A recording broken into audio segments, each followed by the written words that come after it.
Imagine for a moment a world untouched by the hum of modern life, a vast untamed landscape where the sky could unleash its fury without warning, torrential rain pounding relentlessly for days, turning the earth into a slick, muddy expanse, rivers swelling into raging torrents, and the wind howling through ancient forests. How on earth did our prehistoric ancestors, those resilient people of the Stone Age, find restful sleep amid such chaos? Were they huddled in fear, drenched and shivering through endless nights? Or did they possess secrets of survival that allowed them to drift into peaceful slumber, even as the storms raged outside? Tonight, we journey back tens of thousands of years to uncover the truth, a soothing exploration into the ingenious ways prehistoric humans sheltered from the deluge and embraced the rhythm of the rain for deep, restorative sleep. Before we immerse ourselves in this ancient tale, I'd love to hear from you. Where in the world are you listening to this story right now? Is it late at night in a cosy bed in London, or perhaps under the stars in the Australian outback as evening falls? Or maybe during a quiet afternoon in New York with rain pattering against your window? Share in the comments below your location and the time you're tuning in. It connects us all across the globe. And if this relaxing journey through history helps you unwind, consider subscribing to the channel Historical Truth for more stories like this, one each time to carry you gently into sleep or calm reflection. Now, close your eyes if you wish, breathe deeply, and let the soft cadence of my voice guide you. Feel the gentle pull of relaxation as we step back into the Stone Age. Part 1. Picture a small band of hunter-gatherers, perhaps 30,000 years ago, during the Upper Paleolithic era, a time when Homo sapiens roamed the vast plains and forests of what we now call Europe. The air is crisp, carrying the scent of damp earth and distant pine. Our family group, let's call them the River Clan, has been following the herds of reindeer and mammoth across the landscape. They are skilled, observant, deeply attuned to the whispers of nature. As the first dark clouds gather on the horizon, heavy and brooding like great beasts awakening, the clan elder, a wise woman named Lyra with lines etched into her face from years under the sun, senses the shift. The wind changes direction, bringing the cool, moist breath of an approaching storm. Birds fall silent, and the animals in the distance grow restless. Lyra raises her hand, signaling the group to seek shelter. They know these signs well. The sky gods are about to weep. In this era, permanent homes are rare dreams of a distant future. The clan moves with the seasons, but they are masters of adaptation. Their first choice for protection against torrential rain is the natural embrace of the earth itself, caves and rock shelters. These are not the deep, echoing caverns of myth, but shallow overhangs at the base of cliffs, nature's own alcoves, formed over millennia by wind and water eroding softer rock beneath harder layers. The River Clan approaches one such rock shelter, a familiar spot they've returned to before.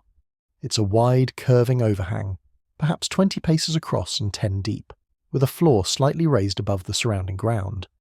Dripping water from the roof edge forms a natural curtain, but inside the space remains remarkably dry. Archaeological echoes from sites like those in the Dordogne region of France tell us these shelters were prized for exactly this reason. They deflected rain, blocked wind, and retained warmth.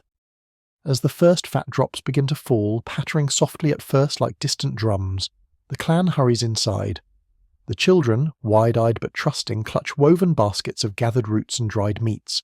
The men carry spears tipped with finely knapped flint, while the women bear bundles of hides and furs. They arrange themselves methodically, a ritual born of countless storms. Lyra directs the younger ones to clear the floor of loose stones and debris, sweeping with branches to create a smooth space. Then they lay down layers of soft materials for bedding, fragrant grasses and reeds gathered from nearby riverbanks, dried in the sun on clearer days. Evidence from ancient sites like the 77,000-year-old bedding found in South Africa's Sibadu Cave reveals that even much earlier humans layered insect-repellent plants beneath their sleeping mats, creating a natural barrier against bugs stirred by the rain. The rain intensifies now, a steady roar on the world outside, but inside the shelter, it's muffled to a soothing hush. The clan builds a small fire near the entrance, using dry tinder carried in oiled skin pouches, precious sparks guarded from the damp. The flames flicker warmly, casting dancing shadows on the rock walls. Smoke rises lazily, drawn out by the draft, carrying away any chill. Families settle in clusters. Parents pull children close, wrapping them in soft reindeer hides, tanned with fat and smoke for waterproofing. These hides are ingeniously sewn with sinew threads using bone needles, technology that made clothing and coverings remarkably effective against wet weather. The sound of rain becomes a constant rhythmic backdrop like the heartbeat of the earth itself. As night deepens, the storm unleashes its full might, torrents sheeting down, thunder rumbling low and distant. Yet here, under the rock's protective arm, sleep comes gradually. The warmth of bodies pressed together, the crackle of the fire, the steady drum of rain, all weave a cocoon of security. Lyra hums softly, a low, wordless melody passed down through generations, lulling the group into relaxation. One by one, eyelids grow heavy. The children drift first, their breathing slowing to match the rain's cadence. Adults follow, minds easing from the day's labours, tracking game, gathering. Berries, crafting tools. In this shelter the storm is no enemy. It's a guardian, masking the sounds of predators outside washing the world clean. And so, the river clan sleeps soundly, bodies replenished for tomorrow's journey. The rain, far from a torment, becomes a lullaby of survival. As dawn's first pale light filters through the curtain of rain still falling beyond the rock shelter, the river clan stirs gently. The storm has not relented. If anything, the downpour has settled into a steady, relentless rhythm that blankets the world in soft grey. Water cascades in sheets from the overhang's edge, forming a shimmering veil that separates the clan from the sodden landscape outside. Yet inside, the air is warm, faintly smoky and comforting. The fire has been tended through the night by the watchful, first Lyra, then her son Cale. Small handfuls of dried dung and twigs coaxed into steady flame to ward off the damp chill. The children wake slowly, stretching beneath their fur coverings like small animals emerging from burrows. One girl, little Mira with her tangle of dark hair, presses her face to a reindeer hide and listens to the rain. To her it is not frightening. It is the voice of the Sky Mother, singing the world back to sleep when it grows too restless. This is the belief quietly shared among the clan. Storms are not punishment but cleansing, a time when the earth drinks deeply and the spirits walk unseen. Lyra rises first among the adults, her joints stiff but her movements deliberate. She steps carefully to the shelter's entrance, peering out at the swollen river in the valley below. What was yesterday a gentle stream is now a churning brown torrent, carrying branches and uprooted bushes downstream. The hunting grounds will be treacherous today, the herds driven to higher ground. There will be no pursuit of game in this weather. Instead, this is a day for staying put, a rare gift of enforced rest that the clan accepts with quiet gratitude. They break their fast slowly, passing around strips of dried mammoth meat and handfuls of hazelnuts gathered weeks earlier and stored in woven baskets lined with birch bark to keep out moisture. Someone chews a piece of smoked reindeer tongue, the flavour rich and lingering. There is no hurry. The rain provides a natural boundary.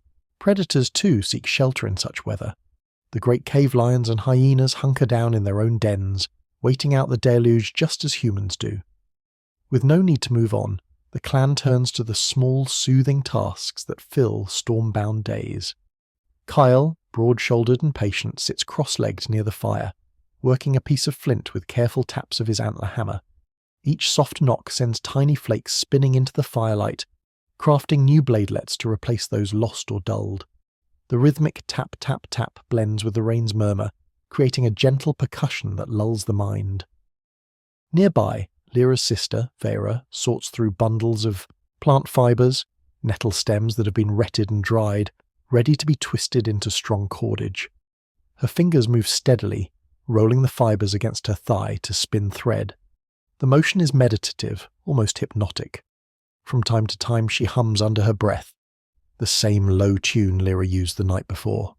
Young Mira watches, fascinated, then crawls over to mimic the movement with a smaller bundle of her own. This is how skills pass down.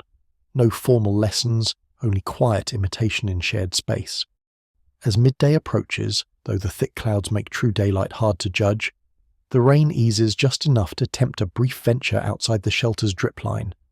Two of the younger men, Tor and Sen, don extra hides over their shoulders and step out to check the woodpile they stacked beneath a secondary overhang nearby. They move carefully. The ground is slick with mud, and rivulets race across the slope. They return quickly with armfuls of branches kept dry under piled stones, their faces beaded with rain but smiling. The simple success of staying prepared feels like a small triumph. Back inside, the fire is built up again. Steam rises gently from damp hides hung near the flames to air. Someone produces a small leather pouch of pine resin, warmed and mixed with charcoal to make a sticky adhesive for hafting new points onto spears. The scent is sharp and sweet, cutting through the earthy dampness. Conversation is sparse. Words are not needed when everyone understands the flow of the day.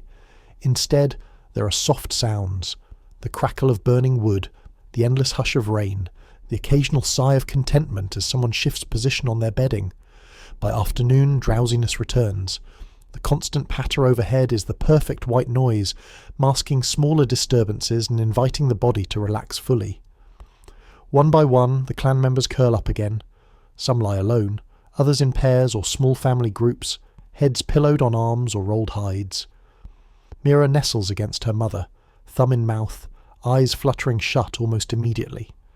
Even the adults, accustomed to vigilance, allow themselves this midday rest. In a world where sleep is often snatched in short bursts between watches, a full storm day offers rare, deep replenishment. Lyra remains awake longest, her gaze drifting over her sleeping kin. She thinks of other storms endured in other shelters, of children born during long rains, of elders who passed gently into sleep one stormy night and did not wake. The rain ties all those memories together like beads on a cord. She feels profound gratitude for this dry space, for the warmth of the fire, for the steady breathing around her. Eventually, even her own eyes close, and she joins them in slumber, the sound of rain wrapping around her thoughts like a soft blanket. Outside, the storm continues its patient work, feeding streams and softening the earth for new growth. Inside, the river clan sleeps deeply and without fear, cradled by the ingenuity of their ancestors and the timeless rhythm of the natural world. As the second night of the great rain approaches, the river clan remains nestled beneath their faithful rock shelter. The storm has become a familiar companion now, its roar softened to a constant soothing whisper that rises and falls like the breathing of some immense sleeping creature. Outside, the world is transformed. Shallow depressions have become pools reflecting the grey sky, and the ground squelches underfoot with every rare step beyond the dry threshold. Yet inside, life flows on in gentle, unhurried rhythms. The fire is fed once more as twilight deepens into true darkness. Tor, the younger hunter with quick hands and a ready laugh, tends the flames tonight. He adds twists of dried grass first, watching them catch with a soft whoosh, then places thicker branches of willow saved from better days. The light dances across the shelter's walls, illuminating faint traces of older markings, handprints in red ochre, outlines of bison and horses left by clans long before them. These images are not mere decoration. They are stories, protections, invocations to the spirits of the animals and the land. In the flickering glow, the ancient paintings seem almost to move, as if the painted beasts are grazing quietly alongside the sleeping humans. Vera gathers the children around her now, their bellies full from a simple meal of stored roots boiled slowly in a tightly woven basket using hot stones. The technique is ancient and reliable. River-worn stones heated in the fire, dropped carefully into the water-filled basket until it simmers gently. The resulting stew, thick with wild onions and the last of the dried berries, has left everyone content and heavy-lidded. The children sit close, wrapped together under a single large hide, their faces illuminated by the fire's warm orange. She begins to tell a story, her voice low and steady, rising just enough to be heard over the rain. It is the tale of the first rain, when the Sky Father grew sorrowful watching the earth grow dry and cracked, and so released his tears to heal the land. But the tears fell too hard, flooding the plains, until the clever mammoth mother raised her great back to form the first rock shelters, giving people a place to rest safely while the world was washed clean. The children know this story well, yet they lean in all the same, the familiar words wrapping around them like an extra layer of fur. Little Mira's head nods forward, then jerks up as she fights sleep. Beside her, Her brother Dren, barely old enough to walk steadily, has already succumbed, curled into a tight ball with one thumb in his mouth. One by one the other children follow, their breathing deepening in unison. Vera's voice slows, stretches, the pauses between words growing longer until the story itself drifts into silence. She smiles softly in the firelight, tucking stray hairs behind the ears of the sleeping ones. Across the shelter, Lyra and Kale speak quietly about the days ahead. When the rains finally ease, and they always do, the river will drop, revealing rich new mudflats teeming with edible plants and stranded fish. The herds will return to graze on fresh sprouts. But for now, there is no need to plan further. The storm gifts them this rare stretch of stillness, a time to mend, to craft, to simply be. Kyle unrolls a bundle of wooden shafts, straight ash branches carefully selected and seasoned. He binds new flint points to them using sinew softened in water and the pine resin mixture prepared earlier. Each wrapping is precise, the sinew shrinking as it dries to create a grip that will not loosen. The work is absorbing, almost meditative. His fingers move with the sureness born of years of practice, and the soft creak of tightening cordage blends seamlessly with the rain's endless song. Gradually the adults too begin to settle for the night. Hides are pulled closer, bodies arranged for warmth and comfort. Some lie on their backs, gazing up at the soot-darkened ceiling of the overhang, watching smoke curl lazily toward cracks where it escapes into the night. Others turn onto their sides, knees drawn up, facing the fire's comforting glow. The layered bedding, grass, reeds, soft furs, cradles them gently, insulating against the cool stone beneath. The rain shifts in intensity again, now a light, steady patter that seems almost delicate after the earlier fury. It taps against the rock above like countless tiny fingers, a sound that invites the mind to let go. There is no wind tonight to rattle branches or howl through gaps, only the pure, unbroken voice of water falling from sky to earth.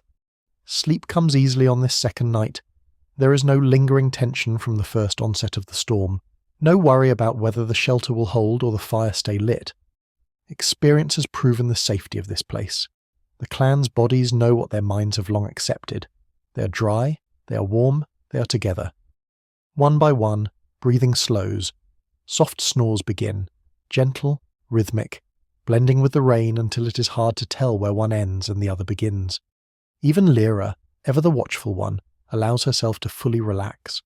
She thinks briefly of the long journey that brought them here, of the caves farther south where her own mother once sheltered from similar storms.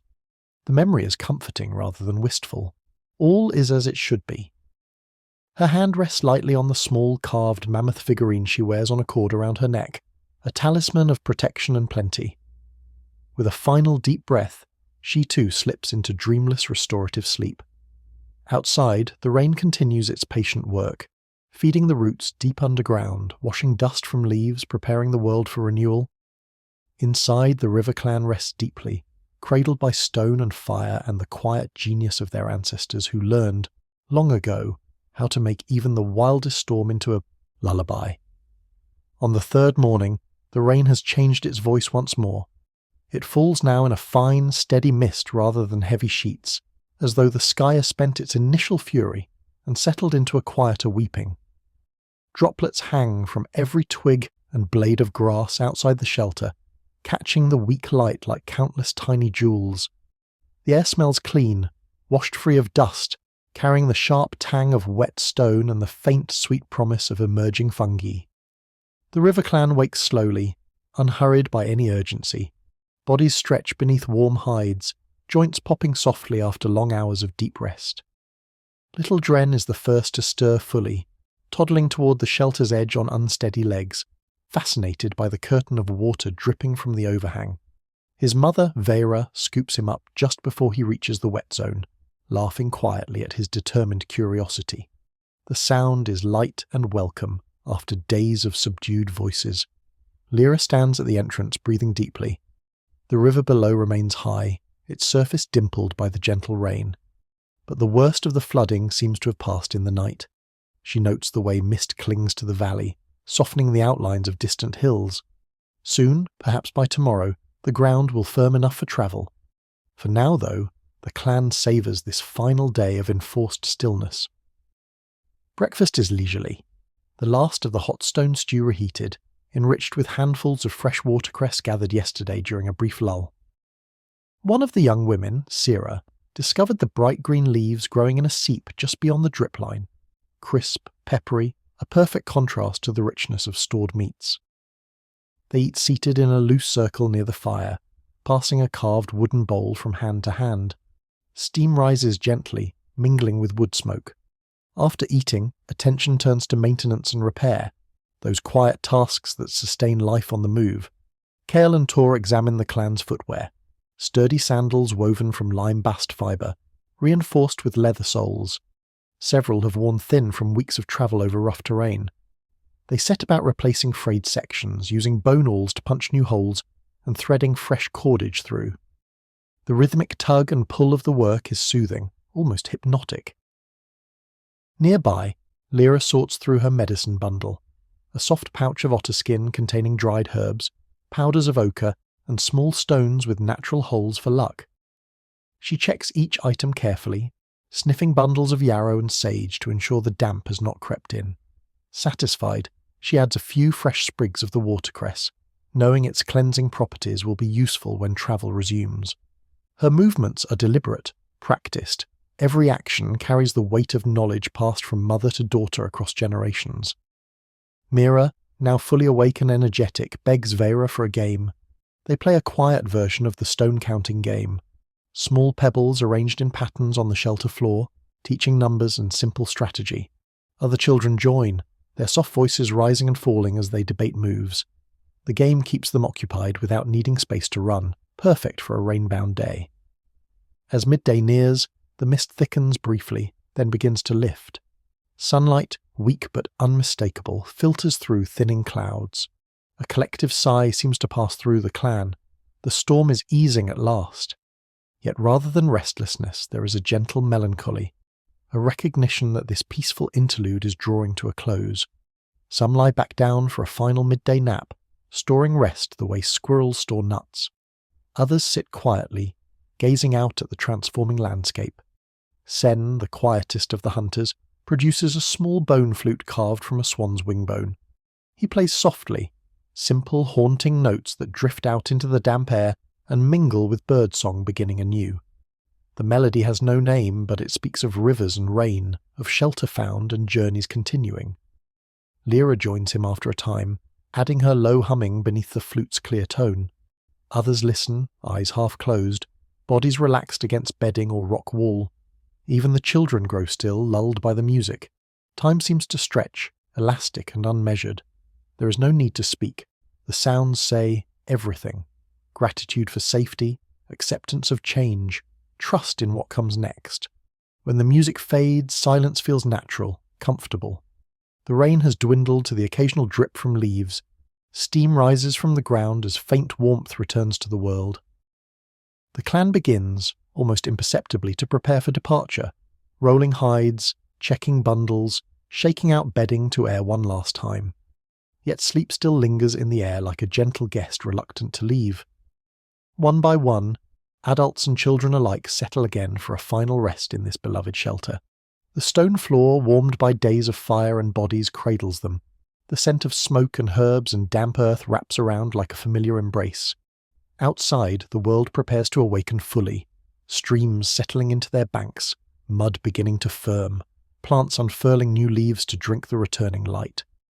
Inside, the river clan drifts into one last deep, untroubled sleep beneath the overhang that has guarded them so well. Dreams come easily here, of following great herds across sunlit plains, of clear rivers teeming with fish, of campfires under star-filled skies. The storm has been their protector these past days, granting rare stillness in a life of constant movement.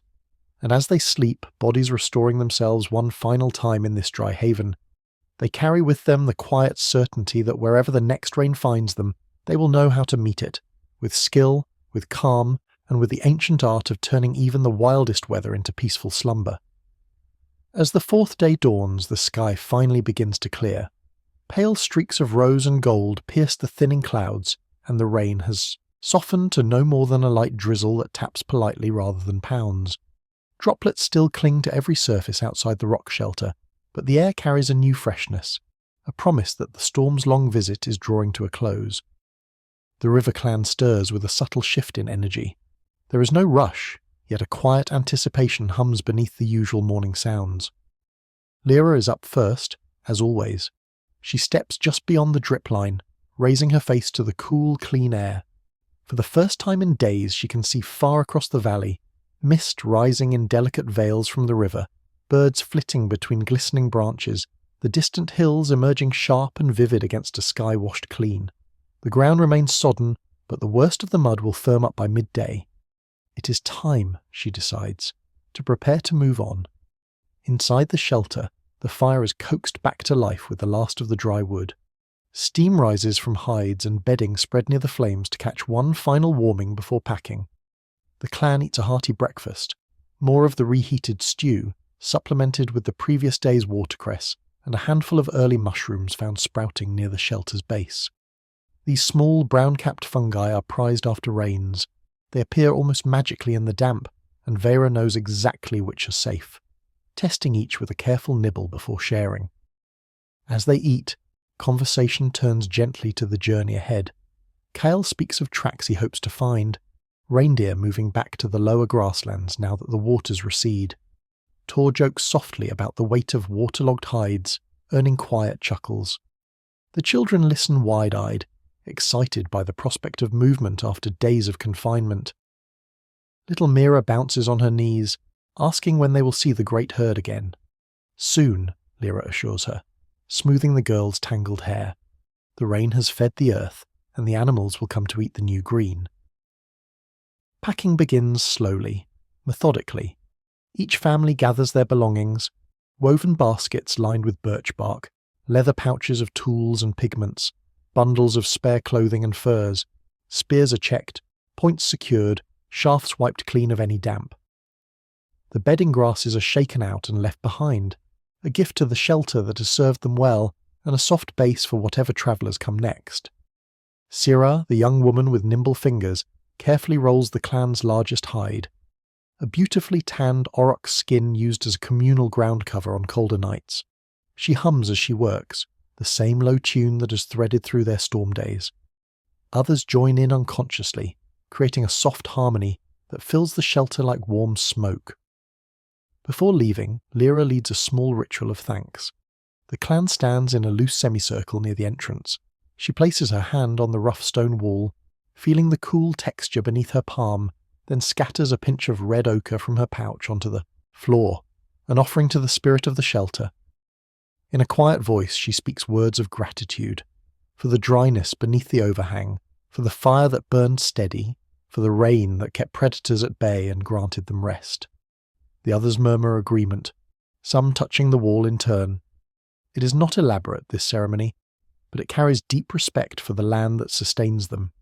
With bundles shouldered and children hoisted onto hips or backs, the clan steps out into the post-storm world. The ground squelches beneath their sandals, but the drizzle is light enough to be shrugged off. Fresh scents assault them, wet earth, crushed herbs underfoot, the sharp cleanliness of moving water. Birds sing loudly now, as if making up for lost time. A rainbow arcs faintly across the valley, an auspicious sign that draws soft exclamations. Yet even as they begin the descent toward the river plain, the memory of those peaceful storm-bound nights lingers like a gentle dream. The clan moves at an easy pace, savouring the changed landscape. Pools reflect the brightening sky. Tiny streams chatter where none flowed before. New plants push through the softened soil, tender shoots that will soon feed both human and beast. By midday, they reach a suitable stopping place, a gentle rise above the floodplain, dotted with willows and scattered boulders. Here the ground is already drier, and a small stream offers clear water. Without discussion, they set about creating a temporary camp. Branches are cut for a simple windbreak, hides stretched overhead to form a low shelter against any lingering showers. Fire is kindled with sparks struck from pyrite onto dried grass carried from the rock shelter. As evening approaches, the sky clears fully for the first time in days. Stars begin to prick through the deepening blue, and the air grows crisp. The clan gathers around their new fire, eating a simple meal of gathered greens and the last of the stored meat. The children play quietly nearby, chasing fireflies that wink in the gathering dusk. When it is time to sleep, they arrange themselves beneath the open hide roof. The ground is layered with fresh grasses, still fragrant from the rain. Bodies settle close for warmth, the way they did in the rock shelter. Above them, the sky is vast and clear, but the memory of the storm's steady drum remains comforting. Sleep comes swiftly under the stars. The gentle rustle of leaves in the breeze, the distant call of an owl, the soft crackle of the fire, all blend into a familiar lullaby. The great rain has passed, but the rest it granted lingers in their muscles and bones. They sleep deeply, dreamlessly, knowing that whatever weather tomorrow brings, sun or storm, they carry within them the ancient knowledge of how to meet it, how to find safety, and how to turn the voice of the wild into the sweetest cradle song. The next few days pass in a rhythm as old as the landscape itself. The river clan moves steadily across the newly washed plains, following faint traces of the great herds, trampled grass, scattered droppings still fresh from the rain. The ground has dried enough to walk without sinking deep into mud, and the air is alive with the scent of growth. Crushed herbs underfoot, the sweet resin of budding pines, the faint musk of distant animals. They travel light and purposefully, pausing often to gather as they go. Vera spots clumps of wild garlic pushing through the soil, its bright green leaves unmistakable. She digs carefully with a sharpened antler tool, collecting the pungent bulbs that will flavour meals for days to come. Sira finds early bilberries in a sunny hollow, their dark fruit plump from the storm's gift of water. The children help, small hands staining purple as they drop berries into woven baskets. By late afternoon on the second day after leaving the rock shelter, the clan reaches a new campsite beside a gentle bend in the river. The water runs clear again, no longer the angry brown torrent of the storm days. Fish dart in the shallows, and the banks are lined with willows whose leaves shimmer silver in the breeze. This is a good place, open enough for safety, sheltered by a low ridge, with plenty of dead wood for fire and soft grass for bedding. As the light begins to soften into evening gold, the clan sets about making camp with practiced ease. Kale and Tor scout the perimeter, noting fresh spoor of reindeer nearby, promising for tomorrow's hunt. Lyra directs the gathering of firewood, selecting dry branches that snap cleanly underfoot. The women and older children clear a space for the fire, sweeping away stones and laying a circle of larger rocks to contain the flames. Shelter comes next. Though the skies clear tonight, experience teaches caution. Rain can return swiftly in this season. They construct a simple but effective lean-to using long, flexible willow saplings bent into arches and lashed together with cordage. Over this frame they stretch several large hides, reindeer and horse, carefully stitched and treated with fat to repel water. The structure is low and open at one end, facing the fire for warmth, with the ridge behind providing additional windbreak. Inside, the ground is layered thickly, first a mat of woven reeds for insulation against damp, then piles of fresh grass and aromatic herbs, wild thyme and mint gathered along the way. These plants not only cushion but release a gentle fragrance when crushed, masking any earthiness and helping to deter insects. Finally, soft furs are spread for sleeping, fox, wolf and more reindeer, each pelt a testament to successful hunts past. As darkness falls, the fire is kindled. Sparks rise into the deepening sky, joining the first stars. The clan gathers close, eating a meal of fresh fish speared from the river and roasted on green sticks, wrapped in large leaves to steam gently. The flesh is tender, flavoured with wild garlic and a sprinkle of wood ash. They pass a carved wooden cup of cool river water, savouring the simple purity after days of stored supplies. Conversation flows softly. Tor tells of a great stag he once saw after a storm much like this one, its antlers wide as a man's outstretched arms, standing proud on a distant hill. The children listen rapt, eyes reflecting firelight. Sen adds a quiet observation about the way fish gather in certain pools after heavy rain, sharing knowledge that will help the younger ones provide in years to come. When the meal is finished, the fire is banked low, enough for warmth and to deter night-prowling animals, but not so bright as to disturb sleep. One by one, the clan settles beneath the lean-to. Bodies arrange themselves instinctively. Families together, children nestled between parents for security and heat. The hides overhead form a cosy ceiling, trapping the day's lingering warmth and creating a sense of enclosure without confinement. The night is calm, filled with familiar sounds: the soft rush of the river, the occasional hoot of an owl, the quiet rustle of small creatures in the grass. Above, the stars wheel slowly in a sky deeper and clearer than any in memory, washed clean by the great rain. A crescent moon rises late, casting pale silver across the camp. Sleep comes gently here.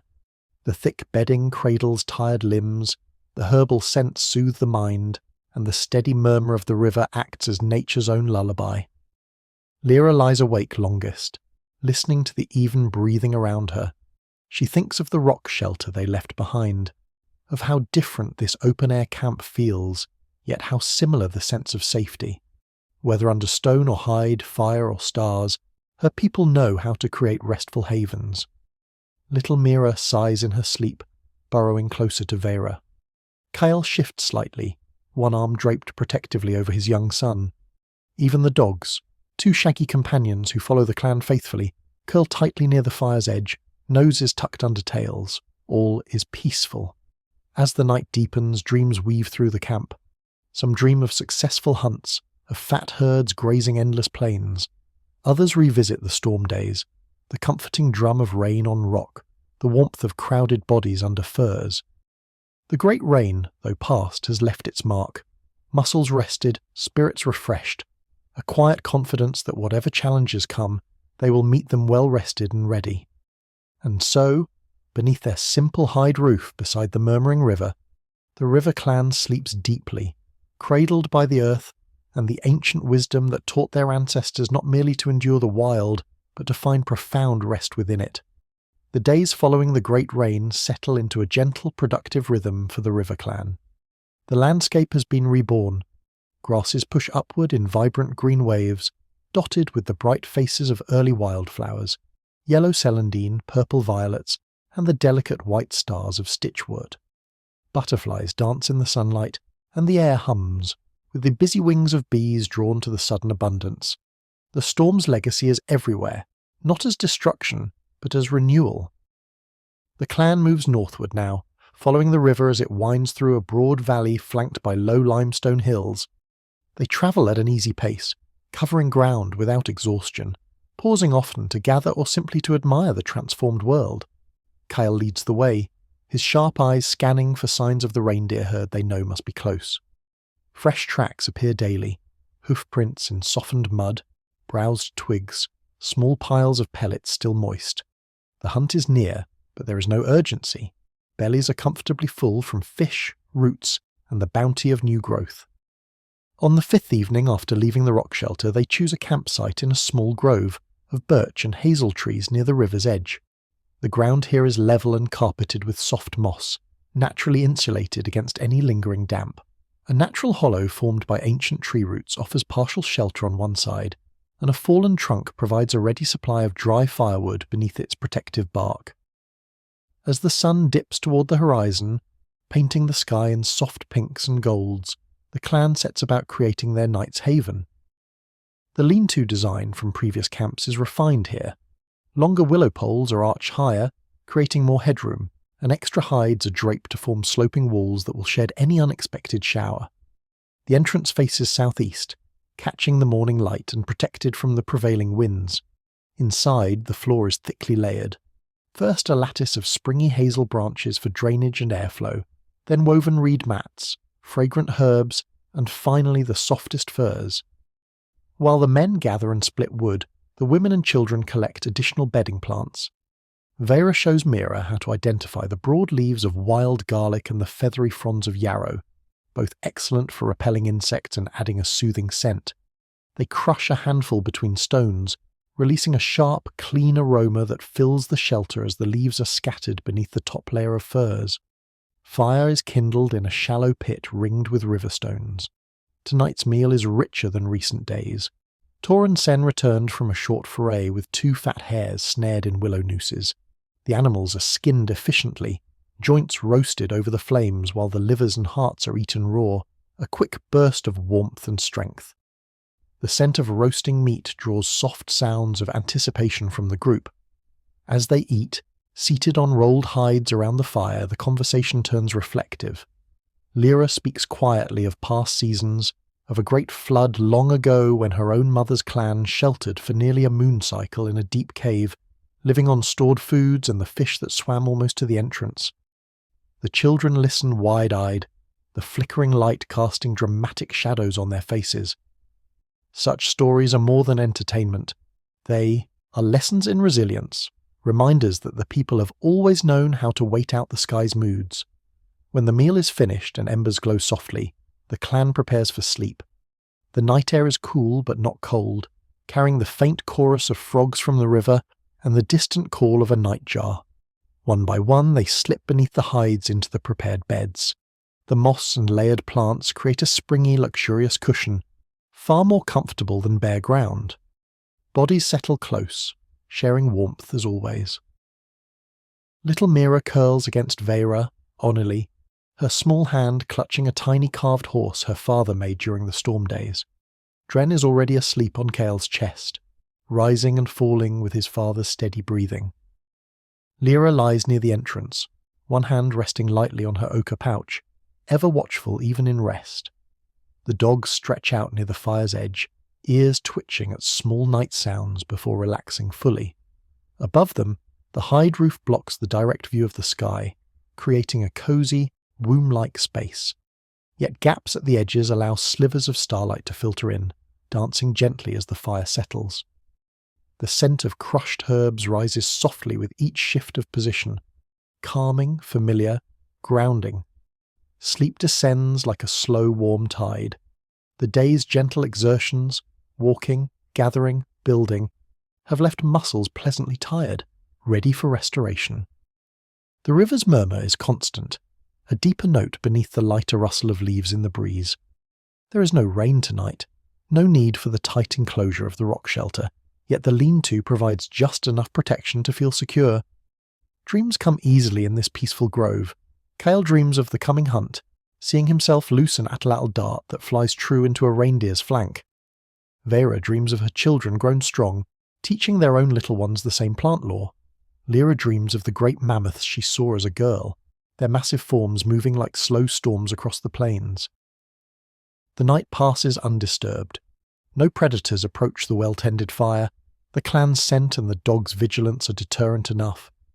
Deep in the quiet hours, the temperature drops slightly, drawing bodies closer together beneath the furs.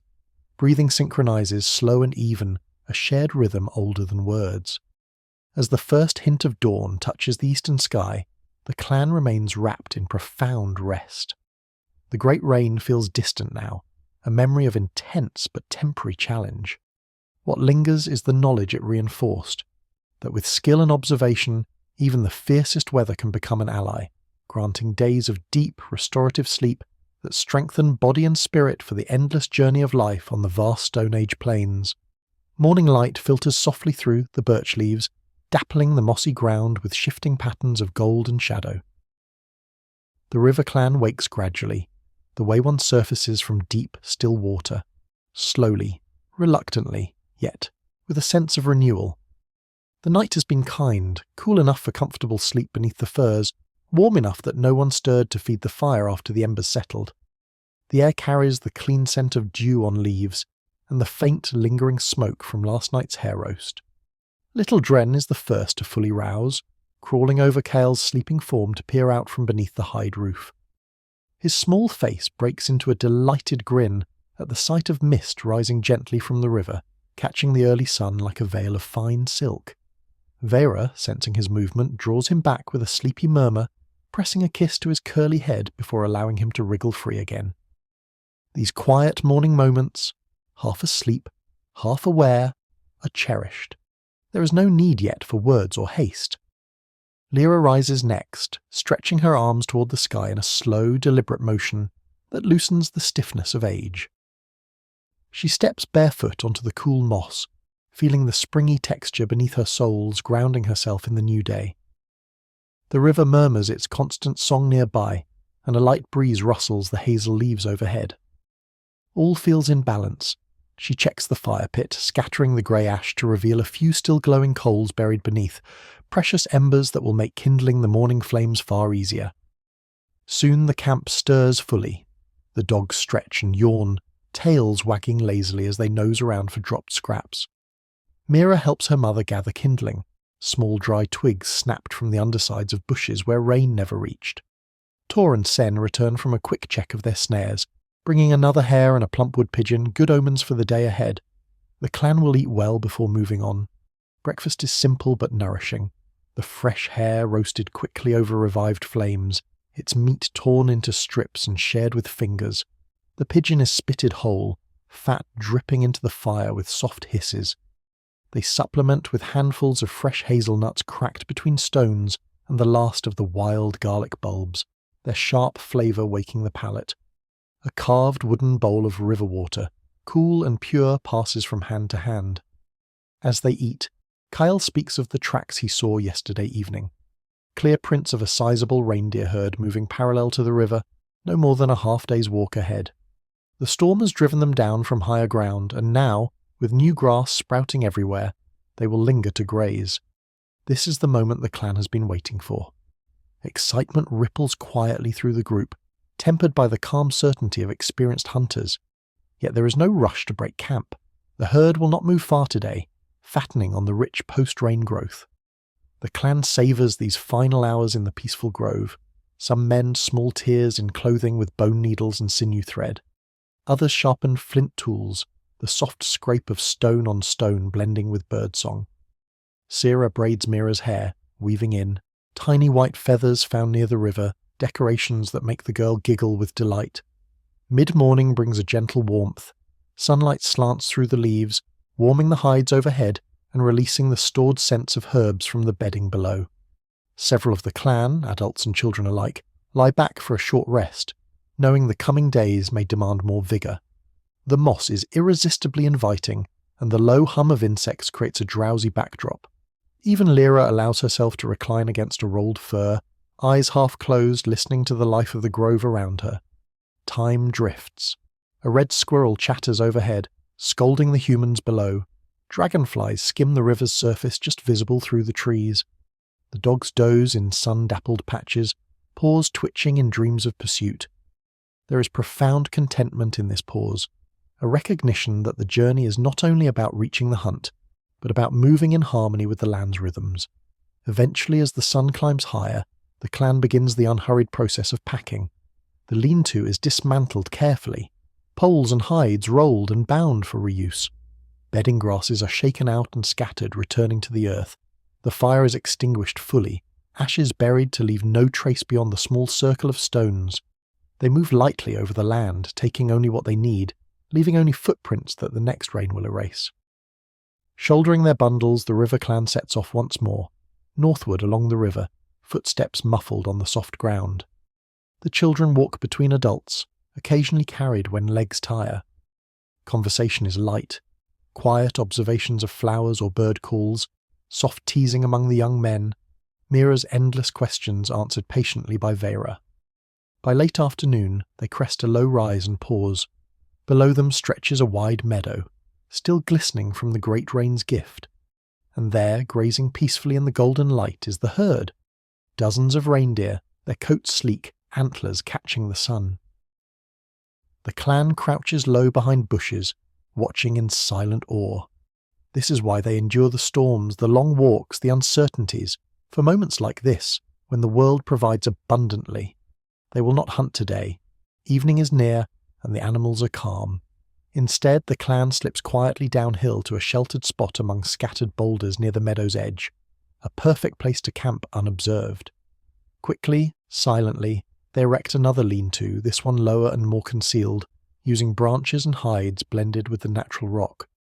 As twilight deepens into night, the fire is kept very small, hidden within the boulders. The clan eats lightly from stored foods, speaking in whispers. The reindeer continue grazing nearby, their soft grunts and movements a comforting presence. When it's time to sleep, they settle beneath the low roof, bodies pressed close for silence as much as warmth. Sleep comes swiftly and deeply, here, on the edge of plenty. The ground is soft with moss and layered grass, the air scented with wild thyme crushed beneath them. The distant sounds of the herd, occasional snorts, the rustle of feeding, blend with the river's murmur into a profound lullaby. Watchfulness is shared. One adult remains quietly awake at a time, but even they feel the pull of rest. Dreams tonight are rich with anticipation, of tomorrow's successful hunt, of meat drying over slow fires, of feasts and stories told under starlight. The great rain, now a fading memory, has led them here, to this place of quiet abundance, where sleep restores them fully for the work and joy ahead. The night beside the reindeer meadow passes in profound stillness. The low boulder-sheltered lean-to holds the clan's warmth like a cupped hand, and the thick layering of moss, grass and crushed thyme releases its gentle scent with every slow breath. The reindeer themselves seem to sense the human's quiet presence. They graze steadily through the early hours, their soft footfalls and occasional low grunts drifting across the meadow like a distant lullaby. For the river clan, this is one of those rare nights when vigilance can be shared lightly. 2 adults awake at a time, murmuring softly to each other while the others sink into the deepest sleep. Lyra takes the first watch with Kale. They sit just inside the shelter's opening, backs against a smooth boulder, eyes adjusted to the starlit dark. The moon has set, leaving the sky a vast bowl of glittering points.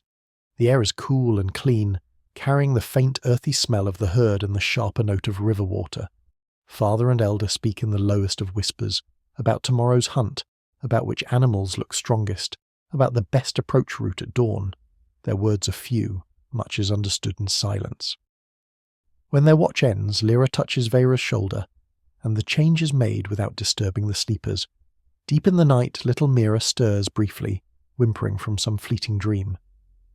Veyra draws her closer without fully waking, tucking the child's head beneath her chin. The motion is instinctive, practiced over countless nights.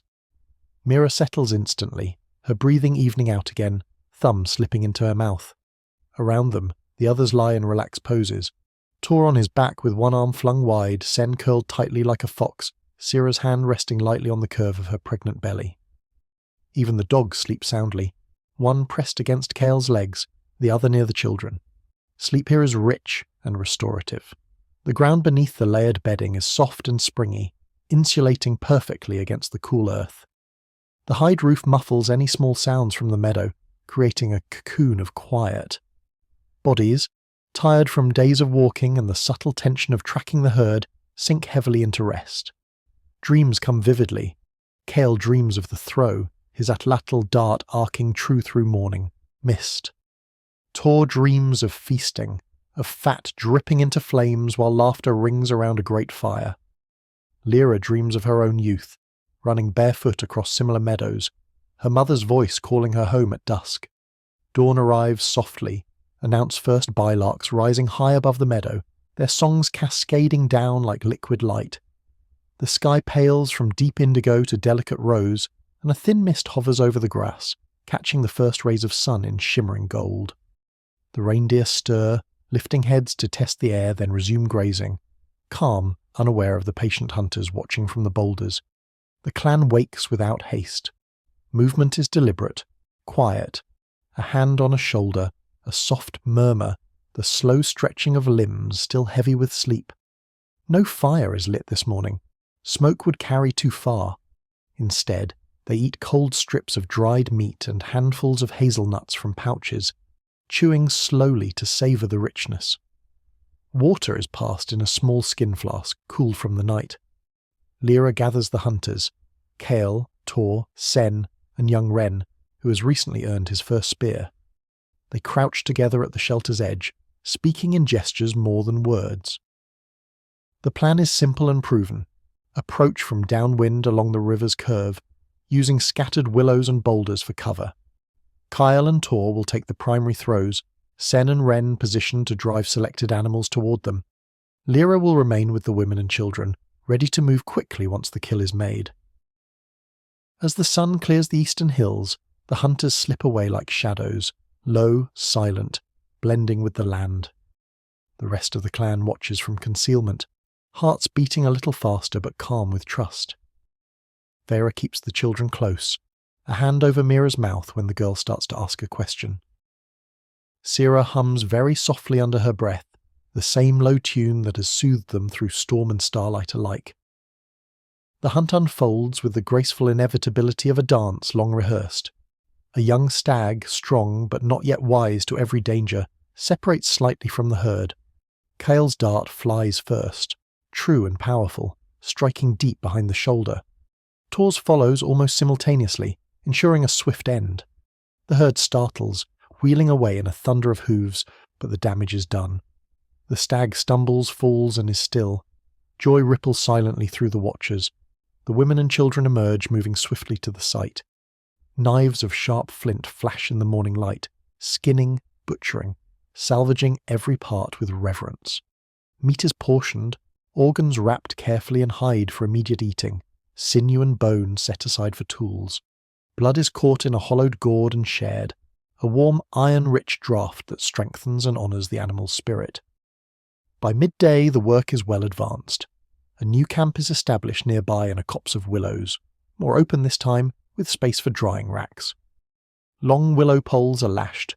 Together, strips of meat hung to catch the breeze and sun.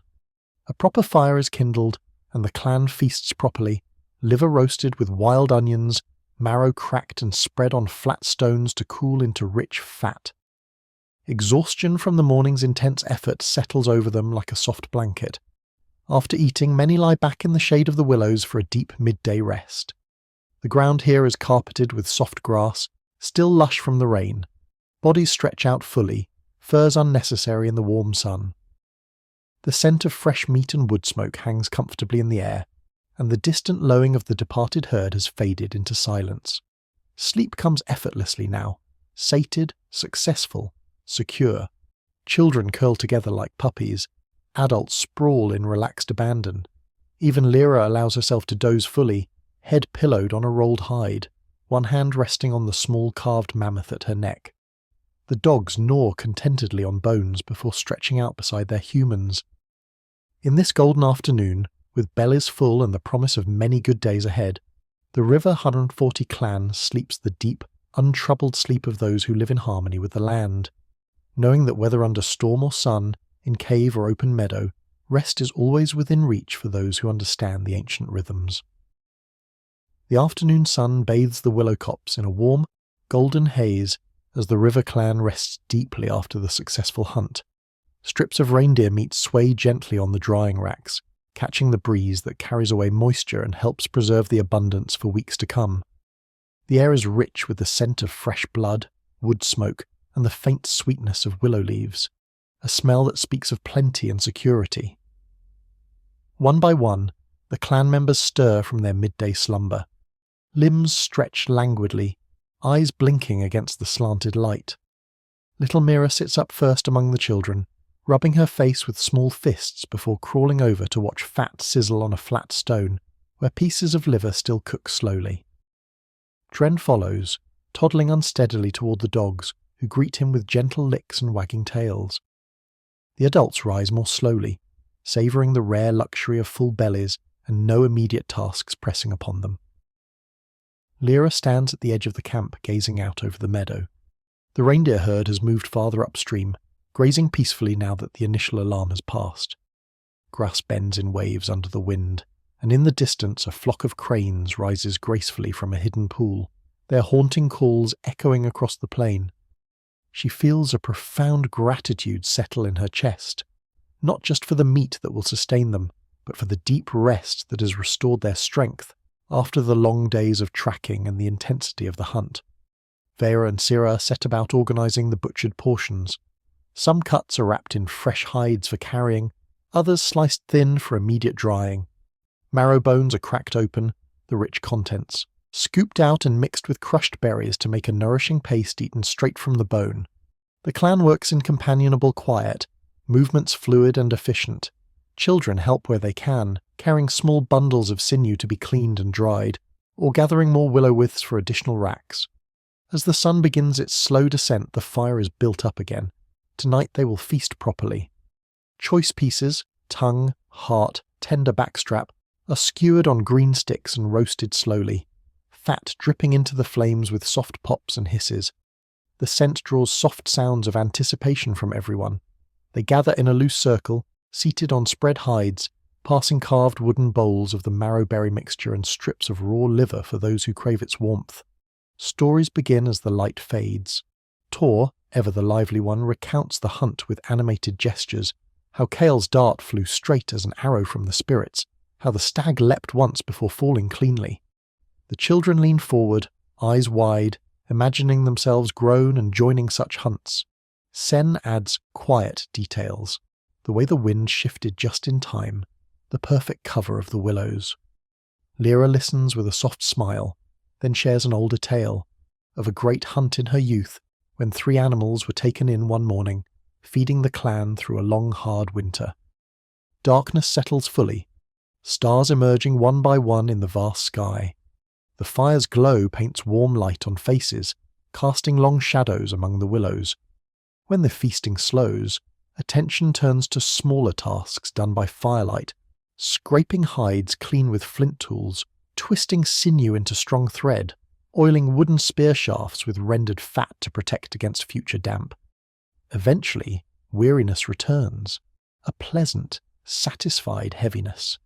The ground beneath the willows has been prepared earlier, fresh grass layered thickly, scented again with crushed thyme and mint. Extra hides are spread as communal ground covers, furs piled for warmth as the night air cools. The clan settles in family groups, bodies fitting together like pieces of a well-worn puzzle. Mira nestles between Vera and Sira, her small form completely enveloped in soft fox fur. Kale pulls Dren close, the boy already half asleep against his father's chest. Lyra takes her place near the centre, one hand resting lightly on her carved mammoth talisman. The dogs curl nearby, full-bellied and content. Above them, the willow branches form a natural canopy, leaves rustling softly in the breeze. The hide roof from previous nights is not needed here. The trees provide gentle shelter, and the sky is clear.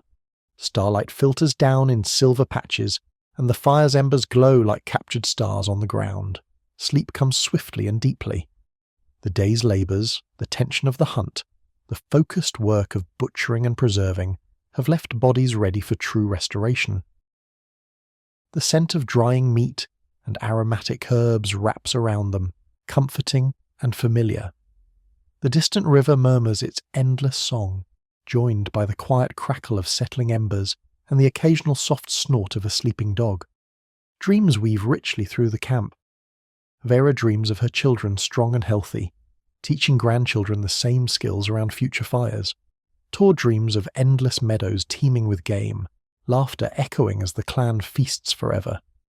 Lyra dreams of the ancestors, faceless but kind figures watching from the stars, nodding approval at how their knowledge lives on. The night passes undisturbed. No predators approach the scent-rich camp. The fire and human presence are deterrent enough. In the deepest hours, the temperature drops, drawing bodies closer beneath the furs. Breathing slows, synchronizes, becomes part of the greater rhythm of the land. The wind in the willows, the river's flow, the slow turning of the stars. As the first faint hint of dawn touches the eastern horizon, the river clan remains wrapped in profound rest.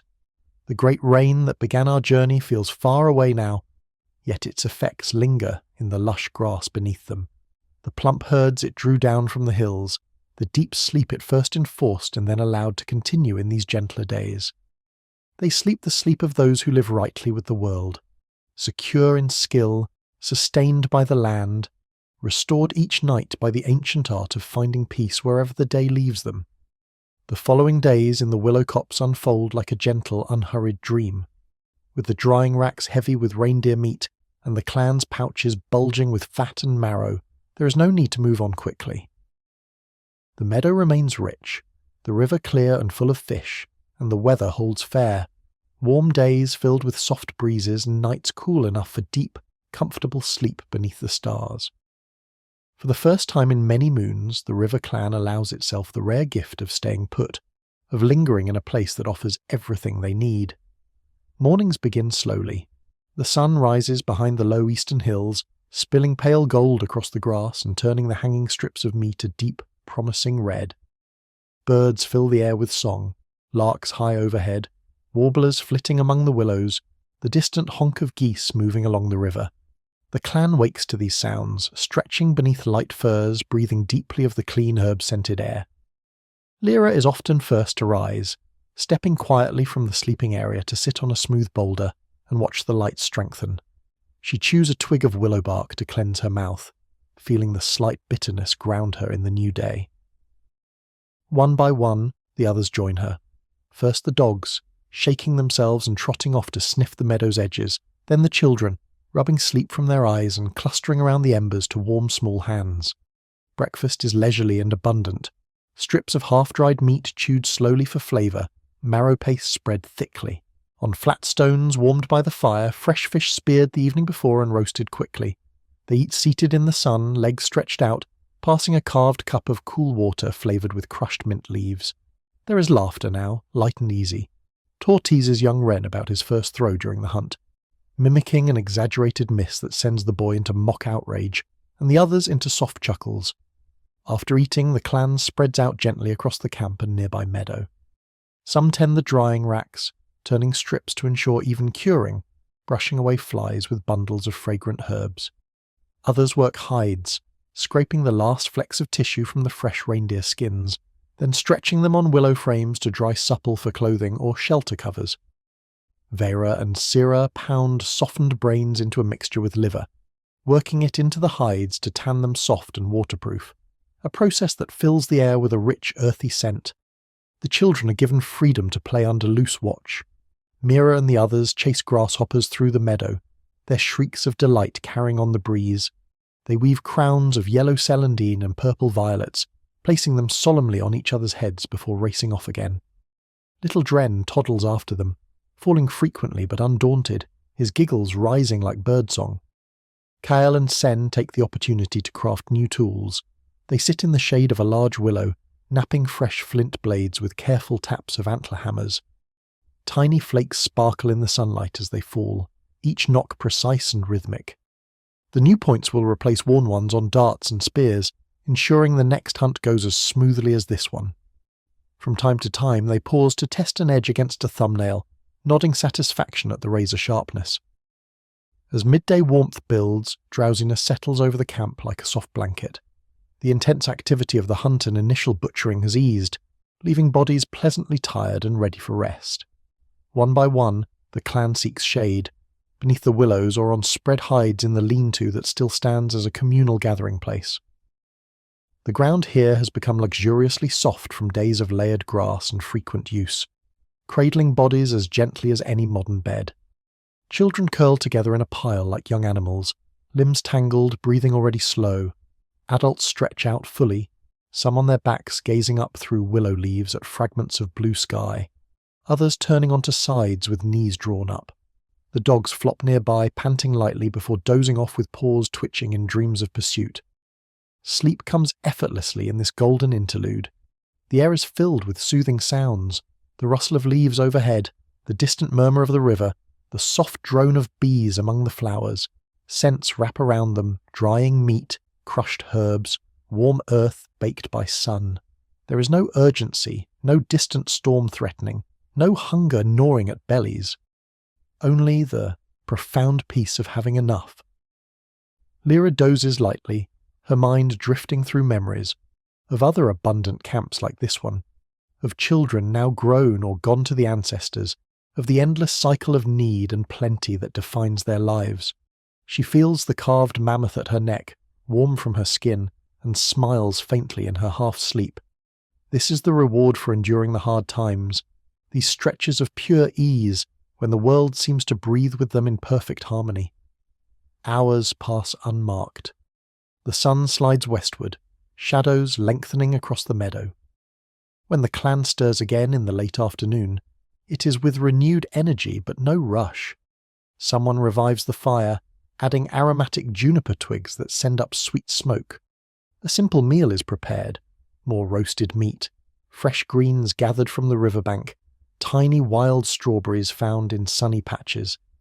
As evening cools the air, they gather around the flames. Sen plays his bone flute softly, the clear notes floating out over the meadow and drawing answering calls from night birds. Vera hums beneath the melody, and soon others join in quiet harmony. The children lean against adults, eyelids growing heavy once more. When full darkness falls, stars blazing overhead, the clan settles for the night. The same soft ground welcomes them, furs pulled lightly over shoulders against the chill. Bodies arrange themselves close, families together, friends side by side. Breathing deepens quickly, the day's gentle labours and deep midday rest blending into night's embrace. Sleep tonight is luxurious, almost decadent. Dreams are vivid and kind, of endless summers filled with game and berries, of rivers always full of fish, of children laughing in meadows that never fade. The great rain that once drove them to shelter feels like a distant tale now, yet its gifts remain. In the lush grass beneath them, the fat herds it brought low, the profound rest it taught them to value. And so, under the open sky in their willow haven, the river clan drifts into another night of deep, restorative slumber, secure, sated, and utterly at peace with the ancient rhythm of the world. As the days in the willow copse stretch into a full week, the river clan settles into a rhythm that feels almost timeless. The drying racks are now laden with dark, leathery strips of reindeer meat that will sustain them through many moons of travel. Pouches bulge with rendered fat, carefully sealed in cleaned intestines to keep it fresh. Hides have been tanned soft and supple, rolled tightly for later stitching into new clothing or shelter covers. The abundance from the great rain and the successful hunt has granted them this rare pause, a time when hunger is a distant memory and the land seems to smile upon them. Mornings are lazy and sun-drenched.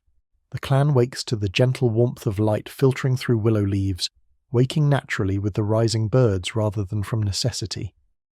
Lyra often sits by the river's edge at dawn, her feet dipped in the cool flow, watching mist rise from the water like spirits returning to the sky.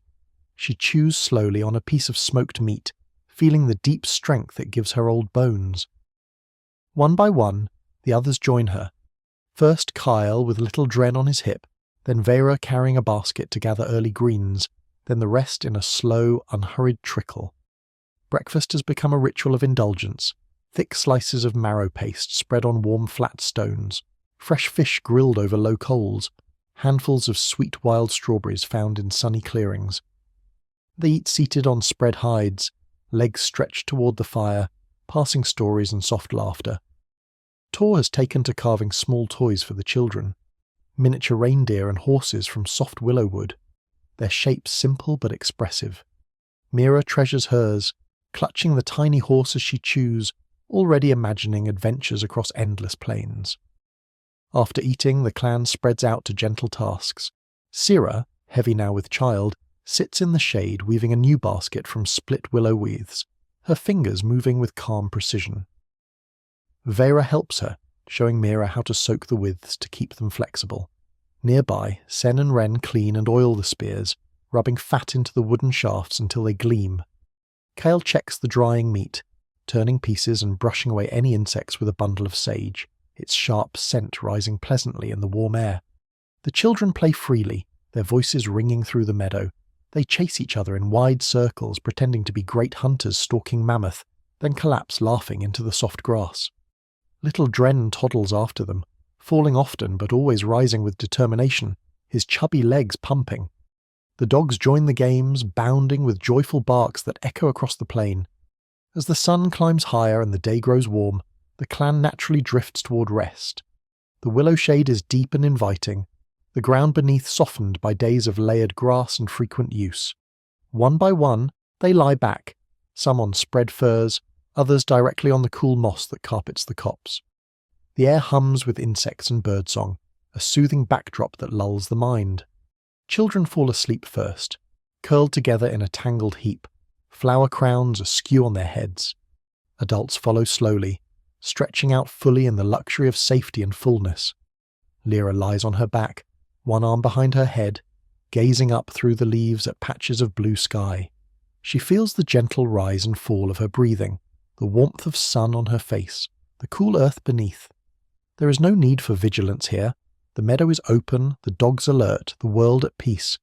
Sleep in these midday hours is deep and dream-rich.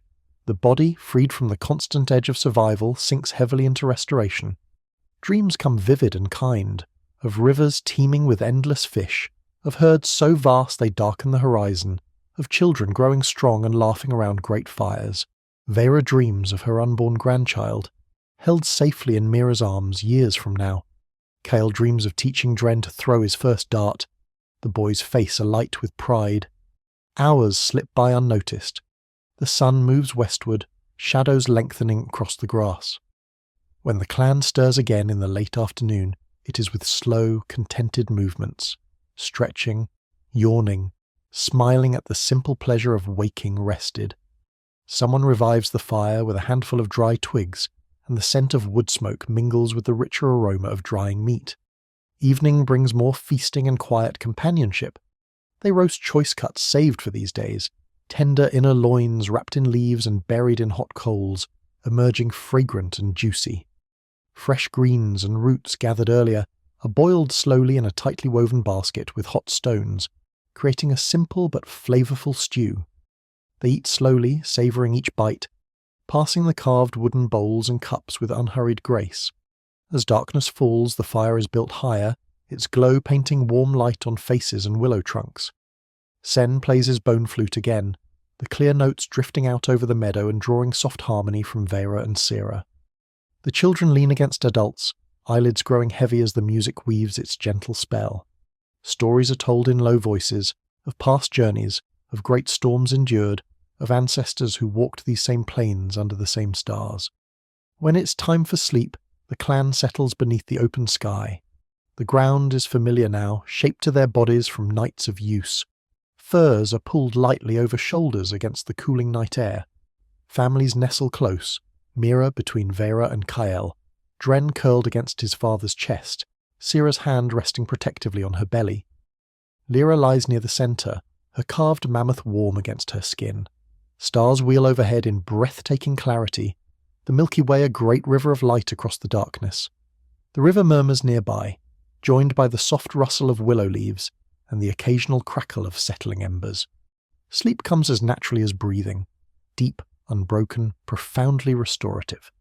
In these golden days of lingering, the River Clan has rediscovered the ancient truth their people have always known, that true rest is not merely the absence of danger, but the presence of harmony, with the land, with each other, with the slow turning of seasons. The great rain that once confined them to a rock shelter now feels like a blessing in disguise, for it led them here, to this place of abundance where sleep comes as easily as the night itself.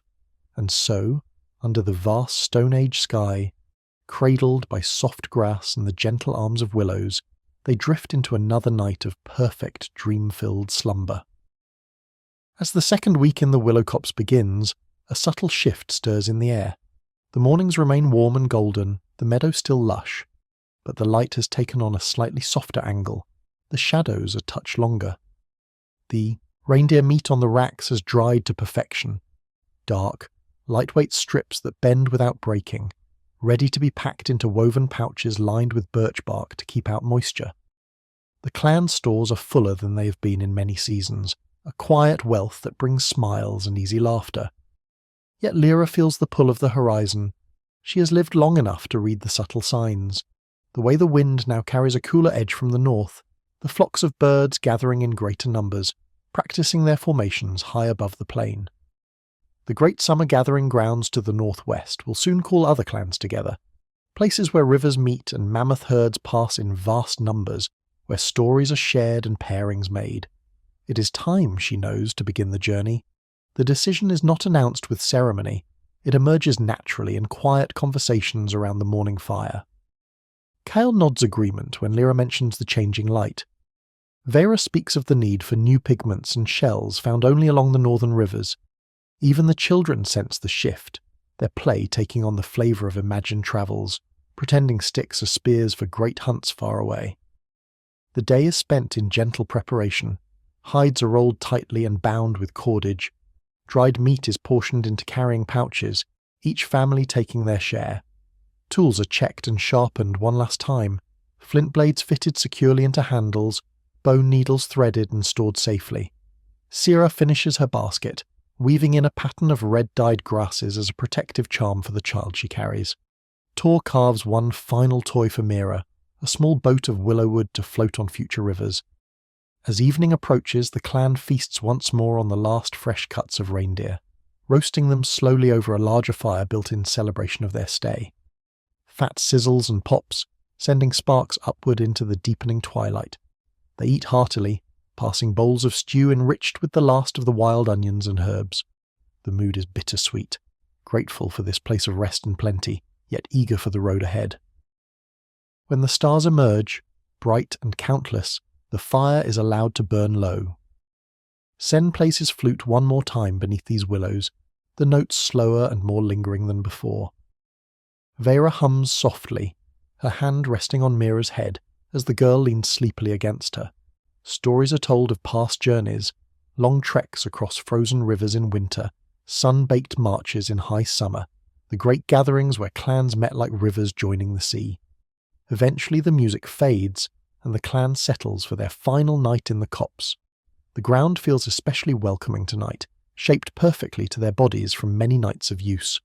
Fresh grass has been added earlier in the day, layered thickly with aromatic mint and thyme that release their scent as weight settles upon them. Furs are pulled close against the cooler air, bodies, arranging themselves in familiar clusters. Mira curls tightly against Vera, clutching her carved horse and boat. Dren sleeps already on Kale's chest, one small fist tangled in his father's hair. Sira lies with one hand on her belly, feeling the gentle movements within, a soft smile on her face even in sleep. Lyra takes her place near the centre, her carved mammoth talisman warm against her skin, her eyes lingering on the glowing embers before closing. The willow leaves rustle overhead like a gentle whisper of farewell.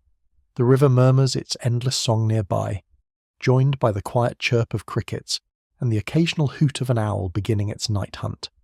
Starlight filters down in silver patches, illuminating the peaceful faces of the sleepers. Sleep comes deeply and sweetly this night. There is no anxiety about the journey ahead. The clan is strong, well-fed, well-rested. Dreams are rich with anticipation, of meeting old friends at the gathering grounds, of rivers teeming with salmon, of new stories to tell around distant fires. Lyra dreams of her mother, long past, walking beside her on the path north, nodding approval at the thriving family she leads.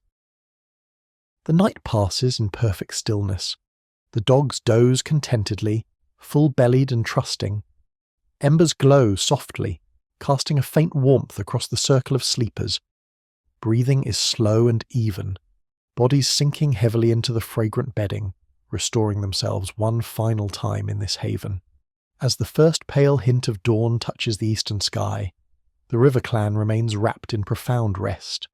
The great rain that began their tale is now a fond memory, a fierce storm that drove them to shelter and ultimately led to this place of abundance and deep, healing sleep. They have learned again what their ancestors always knew, that the land provides not just food and tools, but moments of pure peace where the soul can breathe freely. And so, on this last night beneath the willows, they sleep the sleep of those who travel light in body and spirit, ready for the road, strengthened by rest, guided by the ancient rhythm that has carried their people across countless generations under the same vast Stone Age sky. Dawn breaks gently over the willow copse, the first pale light touching the dew-laden grass and turning each droplet into a tiny prism.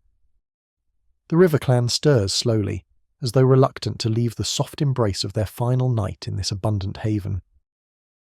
The air is cool and crisp, carrying the faint, lingering scents of wood smoke, dried meat, and crushed herbs. Birds greet the morning with a chorus that feels like a farewell song. Lyra rises first, stepping quietly to the river's edge. She kneels and cups water to her face, letting the cold shock wake her fully. Behind her, the camp begins to come alive. The soft rustle of furs, a child's sleepy murmur, the low thump of a dog's tail against the ground. She turns to watch her family emerge one by one, Kale stretching powerful, arms overhead, Vera smoothing Mira's tangled hair, Sira easing herself up with a hand supporting her rounded belly. They move with the calm certainty of people who have rested deeply and are ready for what comes next. No words are needed to begin the leaving. Bundles are shouldered, pouches secured at waists, spears gripped in strong hands. The drying racks are dismantled, the last strips of meat packed away. The fire pit is scattered and covered with earth, leaving no trace but a faint circle of darker soil. The willow lean-to is taken down carefully, poles and hides rolled tightly for future camps. Even the fragrant bedding grass is shaken out and scattered, returning to the land that gave it. Before departing, Lyra gathers the clan in a loose circle. She places a hand on the smooth trunk of the largest willow, feeling the rough bark beneath her palm, then scatters a final pinch of red ochre at its base, an offering of thanks for the shelter, the food, the many nights of deep and peaceful sleep. One by one, the others touch the tree in turn, some whispering soft words of gratitude. Mira lays her small carved boat at the roots, a child's gift to the spirit of the place. The dogs sit patiently nearby, sensing the shift. With bundles adjusted and children hoisted onto hips or backs, the river clan sets off northward. They follow the river at an easy pace, footsteps muffled on the soft post-rain grass. The sun climbs higher, warming their shoulders and painting long shadows behind them. The meadow stretches wide and open, flowers nodding in the breeze, butterflies fluttering like living jewels. The day's travel is unhurried. They pause often, to drink from clear side streams, to gather handfuls of late summer berries still clinging to bushes, to allow little Dren to toddle short distances before being carried again. Conversation flows lightly. Tor points out a distant herd of horses grazing on a hillside. Zen notes the tracks of a cave lion from days past, safely old and cold. Vera teaches Mira the names of plants along the path, showing her which leaves soothe insect bites and which roots can be chewed for thirst. By midday, the warmth invites a longer rest. They find a pleasant spot beneath a stand of ancient oaks, their massive branches spreading wide like protective arms. A small spring bubbles nearby, its water icy and pure. While the children play quietly in the shade, the adults spread hides and lie back on the thick carpet of fallen leaves and moss. The ground here is naturally soft, scented with the earthy richness of oak and the faint sweetness of decaying leaves. Sleep comes easily in this brief pause. The morning's gentle walking has loosened muscles without exhausting them. Bodies stretch out fully, furs unnecessary in the dappled warmth. The oak leaves rustle high above, a soothing whisper that blends with the spring's soft gurgle and distant birdsong. Children curl against parents. Adults sprawl in relaxed poses. The dogs flop nearby with contented sighs. Dreams drift lightly, of the journey ahead, of meeting other clans, of rivers yet to cross. Lyra dozes with one hand resting on her pouch of ochre, feeling the subtle weight of the dried meat and fat that will sustain them. The abundance of the willow copse travels with them now, not just in their packs but in the strength of their rested bodies and calm spirits. The afternoon continues the easy rhythm. As the sun dips westward, the landscape begins to change, rolling hills giving way to broader valleys, the river widening and slowing. Signs of other human passage appear. An old campfire ring of stones, a flint flake discarded beside the path. They are drawing closer to the gathering grounds. As twilight deepens into dusk, the clan chooses a campsite on a low rise overlooking the river. Scattered boulders offer windbreak, and a thicket of hazel provides firewood and bedding materials. Quickly and efficiently they erect a familiar lean-to, willow poles arched and lashed, hides stretched overhead. The floor is layered thickly, hazel branches for springiness, woven reeds for insulation, fresh grass and aromatic herbs gathered nearby, soft furs on top. Fire is kindled in a ring of river stones. Tonight's meal is simple but nourishing. Strips of dried reindeer chewed slowly, supplemented with fresh hazelnuts cracked between stones and a handful of watercress from the river. They eat seated close together, watching the stars emerge one by one. When the fire settles into glowing embers, the clan settles beneath the hide roof. The ground cradles them gently, the herbal scents rising as bodies warm the bedding. Families nestle close, Mira tucked securely between Vera and Kale, Dren already asleep against his father. Sira lies with Tor's arm protectively around her, Lyra near the entrance as always, one hand on her talisman. The night is clear and calm, the river's murmur a steady backdrop joined by the soft rustle of leaves in the breeze. Sleep descends swiftly, bodies sinking into the familiar comfort of their travelling beds. Dreams come gently, of the path ahead, of voices calling in welcome from distant fires, of the great circle of clans united under the same vast sky. And so, on this first night of the new journey, the river clan sleeps deeply and without fear, carrying with them the memory of storm-bound rest in the rock shelter, the golden abundance of the willow copse, and the quiet certainty that wherever the path leads, they know how to find peace and restoration beneath the ancient stars. The journey northward continues under clear skies and gentle autumn light. Each day the river clan covers steady ground, following the widening river as it carves its slow path through broad valleys flanked by low rounded hills.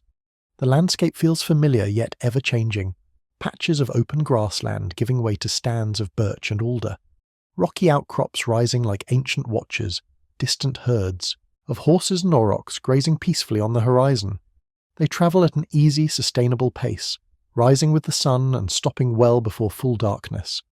The abundance carried from the willow copse means there is no need to hunt or gather urgently. Pouches of dried meat and fat provide quick, nourishing meals, supplemented by whatever the land offers along the way. Clusters of late hazelnuts, crisp watercress in seeps, occasional mushrooms sprouting in shaded hollows. Energy is conserved, legs fresh, spirits high. Evenings bring the comforting ritual of camp making. Wherever they stop, beside a quiet bend in the river, on a sheltered terrace above the floodplain, or in a small grove of trees, they create the same reliable haven. Flexible saplings are bent into arches and laced together, hides stretched taut overhead to form a low, sloping roof that will shed dew or any passing shower. The floor is carefully prepared, a lattice of springy branches for drainage, woven mats or reeds for smoothness, thick layers of fresh grass and aromatic plants, and finally the soft furs that have travelled with them since the great rain. Fire is always the heart of the camp, kindled in a circle of river-worn stones. Embers from the previous night, carried carefully in a horn lined with moss, make lighting quick and sure. The flames provide warmth, light for small tasks, and a sense of security that allows deep relaxation. Meals are simple but savoured slowly. Strips of dried reindeer softened in hot water, enriched with wild herbs and a dollop of precious fat. They eat seated close together, knees almost touching, passing wooden bowls and sharing quiet conversation. As darkness deepens and stars blanket the sky, the clan gathers nearer the fire. Sen often plays his bone flute, the clear, haunting notes drifting out across the plain and blending with the river's endless murmur. Vera hums softly beneath the melody, her hand resting on Mira's shoulder as the girl fights sleep. Stories are told in low voices, of past gatherings, of great beasts seen and hunted, of ancestors who walked these same paths under the same eternal stars. The children listen wide-eyed at first, then gradually succumb, heads nodding forward until lifted gently into laps. When the fire is banked low and the night air cools, the clan moves beneath the hide roof. The prepared ground welcomes them like an old friend, soft, fragrantous, slightly warm from the day's sun trapped in the earth. Bodies settle in familiar arrangements, families clustered together for warmth and comfort, children nestled securely between parents, Lyra near the entrance with one eye on the glowing embers. The dogs curl nearby, noses tucked under tails, occasional dreamy whimpers the only sound. Sleep comes swiftly on these travelling nights. The day's steady walking, neither too short nor too taxing, leaves muscles pleasantly tired, ready for restoration. The constant, gentle rhythm of footsteps over grass and earth has lulled the mind into calm readiness. Scents rise from the bedding, crushed mint, thyme, and yarrow soothing the senses and keeping insects at bay. The hide roof creates a cosy enclosure, muffling the outside world to a comforting hush. The breeze in branches, the distant call of a fox, the soft splash of river water against stones. Breathing deepens and slows across the camp. Little Mira sighs in her sleep, burrowing closer to Vera's warmth. Dren's small hand clutches Kyle's finger even in dreams. Sira shifts carefully onto her side, one hand cradling her belly where new life stirs quietly. Tor snores softly, a gentle rumble that blends with the fire's occasional pop. Lyra, ever watchful, allows herself to fully relax only after checking that all are settled, her carved mammoth talisman rising and falling with her steady breath. Dreams flow easily here, out under the vast Stone Age sky, They are dreams of connection, of arriving at the gathering grounds and seeing distant smoke from other clan fires, of voices calling in welcome, of hands clasped in greeting after long seasons apart. Kyle dreams of teaching young Ren the finer points of the atlatl throw, the boy's face alight with pride. Vera dreams of her children grown, strong and kind, leading their own families one day. Lyra dreams of the great circle of elders sharing wisdom around a central fire, the knowledge of storms and hunts and childbirth passed down like precious ochre. The nights are undisturbed. Predators keep their distance from the scent of human fire and the quiet vigilance of the dogs. The river guards one side of the camp, its steady voice a natural barrier and a soothing constant. Cool air draws the clan closer beneath the firs, bodies sharing warmth as they have since the stormbound days in the rock shelter. Hours pass in profound stillness. The stars wheel slowly overhead. The moon rises pale and serene. Deep in the quietest watch, the temperature dips and the hides are pulled a little tighter, movements made without waking. This is the deepest sleep, the kind that heals small aches, restores sharp eyesight and steady hands, prepares body and spirit for the miles ahead. As the first faint glow of dawn touches the eastern horizon, the River Clan remains wrapped in that perfect rest. They have carried the lessons of the Great Rain with them, the ingenuity of shelter, the comfort of shared warmth, the way even long journeys can be broken by nights of true peace. Wherever they lay their hides, they recreate the safety and calm that allowed them to sleep soundly through torrential downpour, and now through clear, starlit nights on the path to reunion. And so, on this quiet evening far along the river, they sleep the deep, untroubled sleep of wanderers who know the ancient secret, that home is not a place, but the circle of loved ones and the soft ground prepared with care beneath a sheltering sky. The days blend seamlessly as the River Clan draws ever closer to the great gathering grounds. The river's grown wider and slower, its banks lined with tall reeds that sway like dancers in the autumn breeze. Distant smoke rises in thin columns during the day, signs of other clans already arrived, their fires sending silent greetings across the vast plain. The air carries new scents, the faint tang of many fires, the richer aroma of roasting meat from distant camps, the underlying earthiness of hundreds of human lives converging on this ancient meeting place. The clan's pace remains steady and unhurried. Legs are strong from weeks of measured travel, spirits lifted by anticipation. Children chatter more now, asking endless questions about the people they will meet, the stories they will hear, the games they might play with children from far-off lands. Mira clutches her carved willow horse tightly, imagining races across the great circle of camps. Even little Dren seems to sense the excitement, pointing at the smoke plumes and babbling in his toddler tongue. Evenings find them choosing campsites with care, closer to the gathering each night, yet still apart enough for one final stretch of quiet intimacy before the bustle begins. On this particular night, they settle on a low knoll overlooking the floodplain where the rivers meet. From here, the gathering grounds are visible in the distance, a vast sprawl of hides and branches, fires twinkling like fallen stars as darkness falls. The sound of distant drumming drifts faintly on the wind, a slow, steady heartbeat welcoming travellers home. They erect their familiar lean-to with practised ease, the arched saplings and stretched hides forming a cosy enclosure against the cooling night. The ground is prepared luxuriously, thick layers of reeds cut from the riverbank, fresh grass still fragrant from the day's sun, handfuls of wild mint and sage crushed beneath to release their calming scents.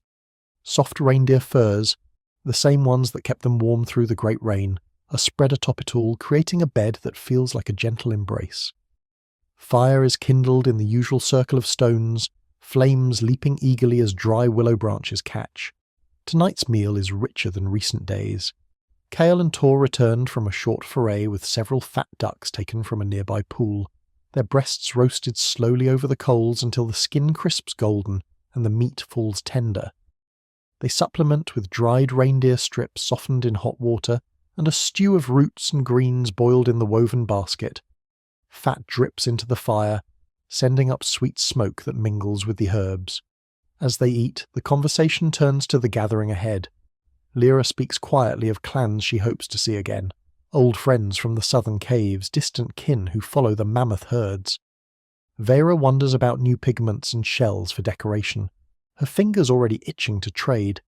Sira, belly round and movement slower now, smiles at the thought of other women sharing birth stories and remedies.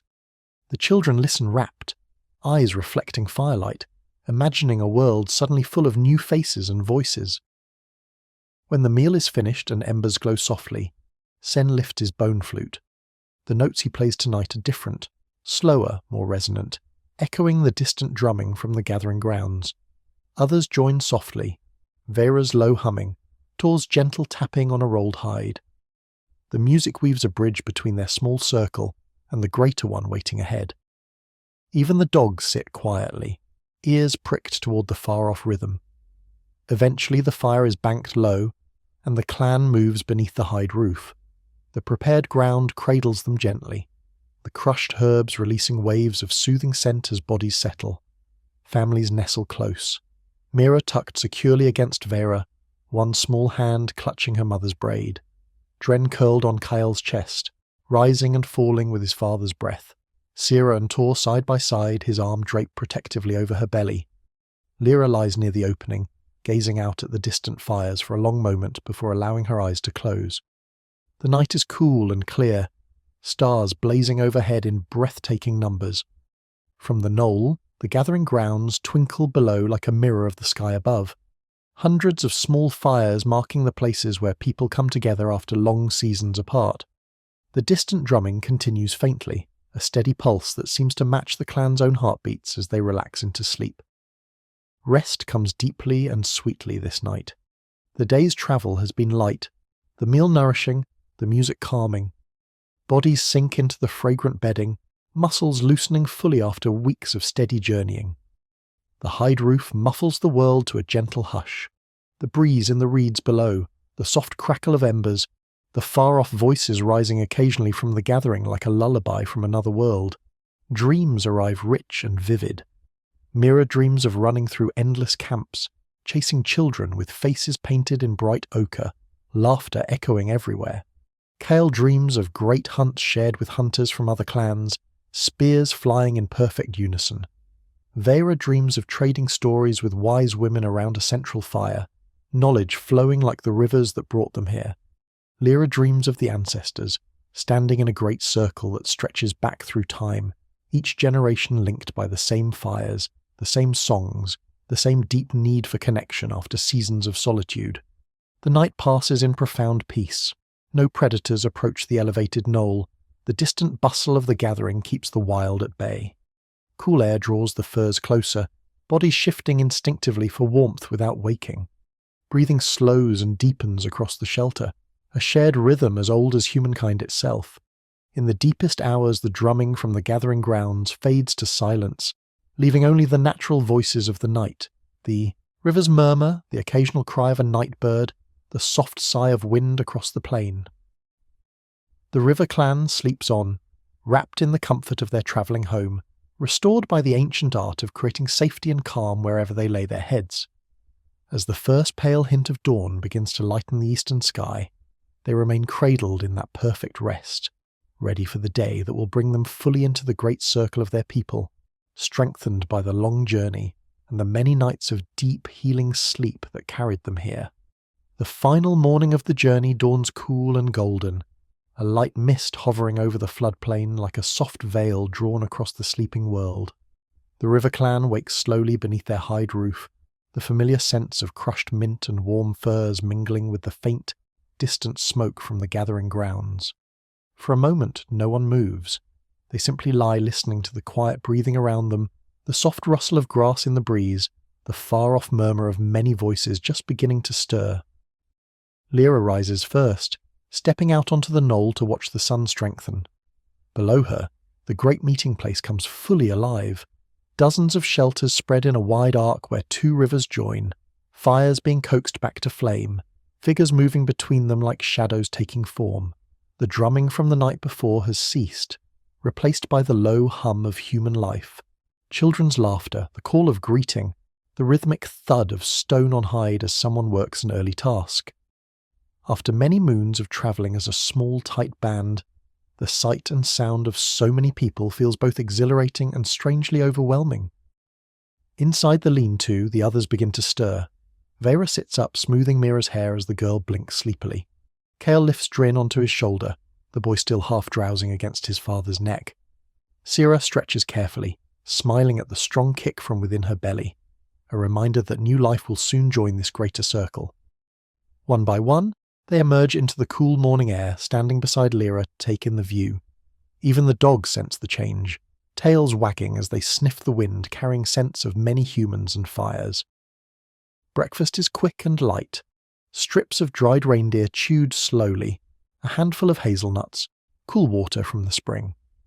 There is no need for a large meal. The gathering will offer shared feasts soon enough. Bundles are checked one last time. Pouches of dried meat and fat for trading, rolled hides, tools and ornaments carefully wrapped. Lyra adds a small pouch of red ochre to her belt, a gift for old friends. Sira tucks a bundle of medicinal herbs into her carrying bag, knowing they will be welcomed by other women.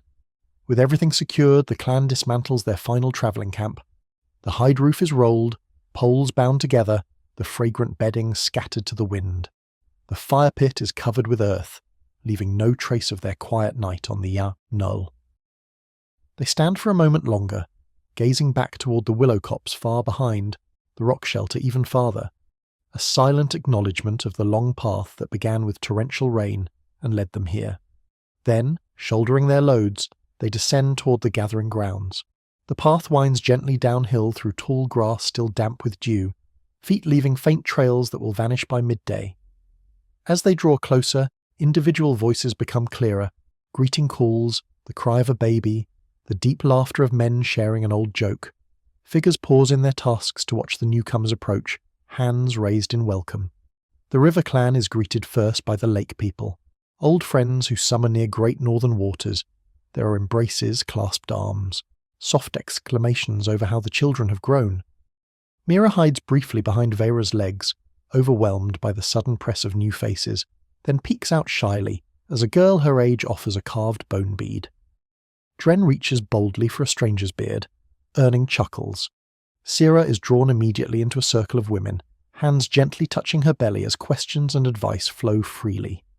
Lyra finds her contemporaries near the central fire, a great ring of stones where the largest logs will burn tonight. Elders from half a dozen clans sit or stand together, faces lined by sun and wind, eyes bright with recognition. Words are few at first, much is said in quiet nods and shared smiles. Then stories begin, short tellings of the season's travels, of storms endured, of hunts successful or lost. Lyra speaks of the great rain that confined them to a rock shelter for days, of the abundance that followed, of the deep rest that strengthened them for the journey. Others nod, sharing similar tales. The rain was felt far and wide this season. As midday approaches, the clan is shown to their place in the Great Arc, a stretch of ground near the river's edge, already marked by a small firing left from previous gatherings. Quickly, they erect a larger shelter than their travelling lean-to, longer poles lashed together, extra hides borrowed from kin stretched overhead, and along the sides to form a low, open-fronted lodge. The floor is prepared generously, reeds and grass in thick layers, scented heavily with mint and sage gathered on the final day's walk. Furs are spread wide, enough for the whole clan and visiting friends. The afternoon passes in a gentle whirl of reunion. Trading begins slowly. Dried meat for bright shells, flint blades for bundles of feathers, stories for songs. Children run in growing packs, their laughter rising like birds. Young men eye each other across fires, sizing up potential allies or rivals with friendly caution. Women share news of births and losses, of good plant grounds and dangerous predator signs. As evening cools the air and the sun dips toward the hills, the great central fire is kindled. Logs are piled high, flames leaping skyward to light the circle of faces. Drumming begins, deep steady beats from hide-covered frames that seem to thrum in the chest. Flutes join, then voices raised in wordless harmony. The gathering truly comes alive.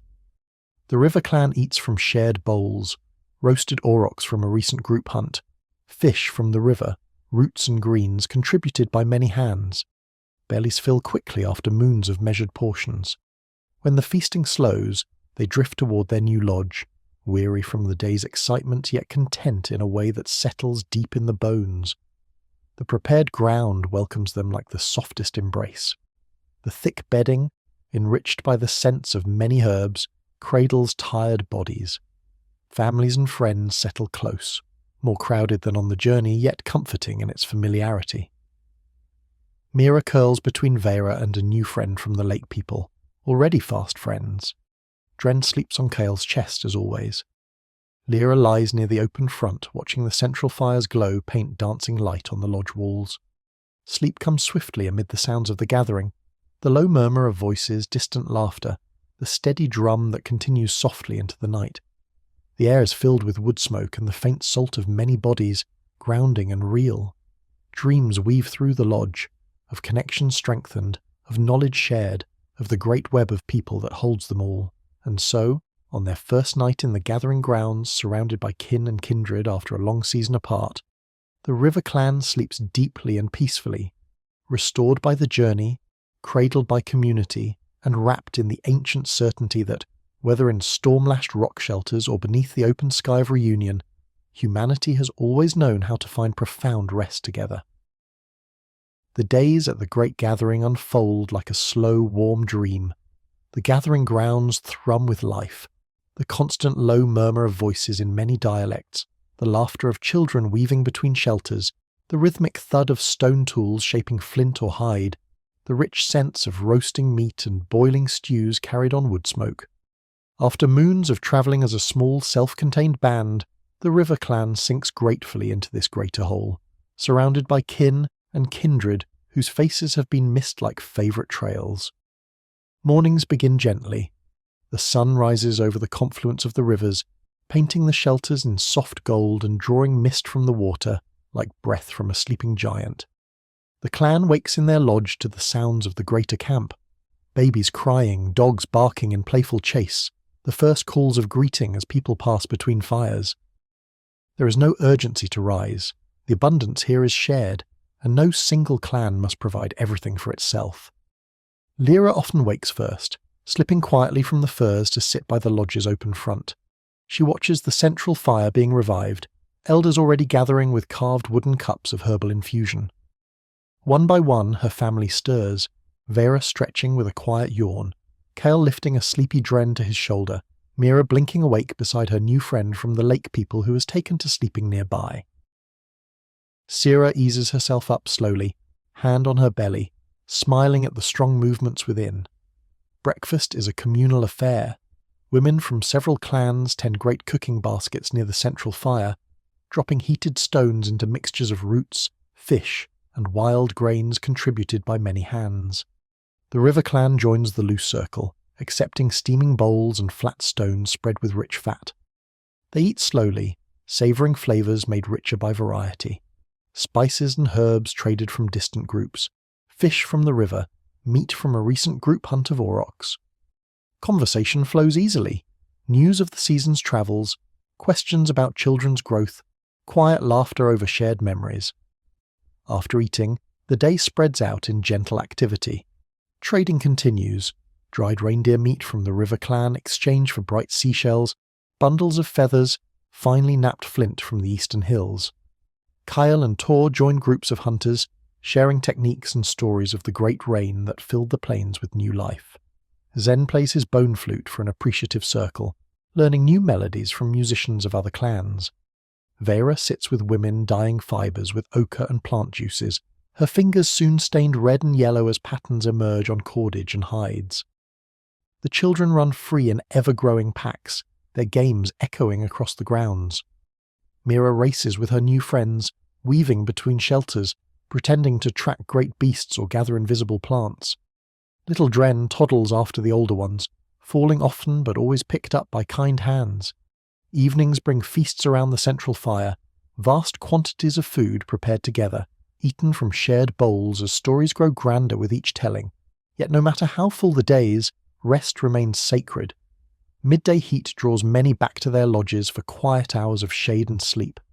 The River Clan's shelter is cool and fragrant, the thick bedding of grass and herbs retaining its soothing scents.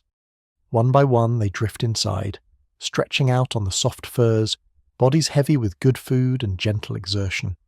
Sleep comes effortlessly in these lazy afternoons. The constant low hum of the gathering becomes a soothing white noise, masking smaller sounds and lulling the mind.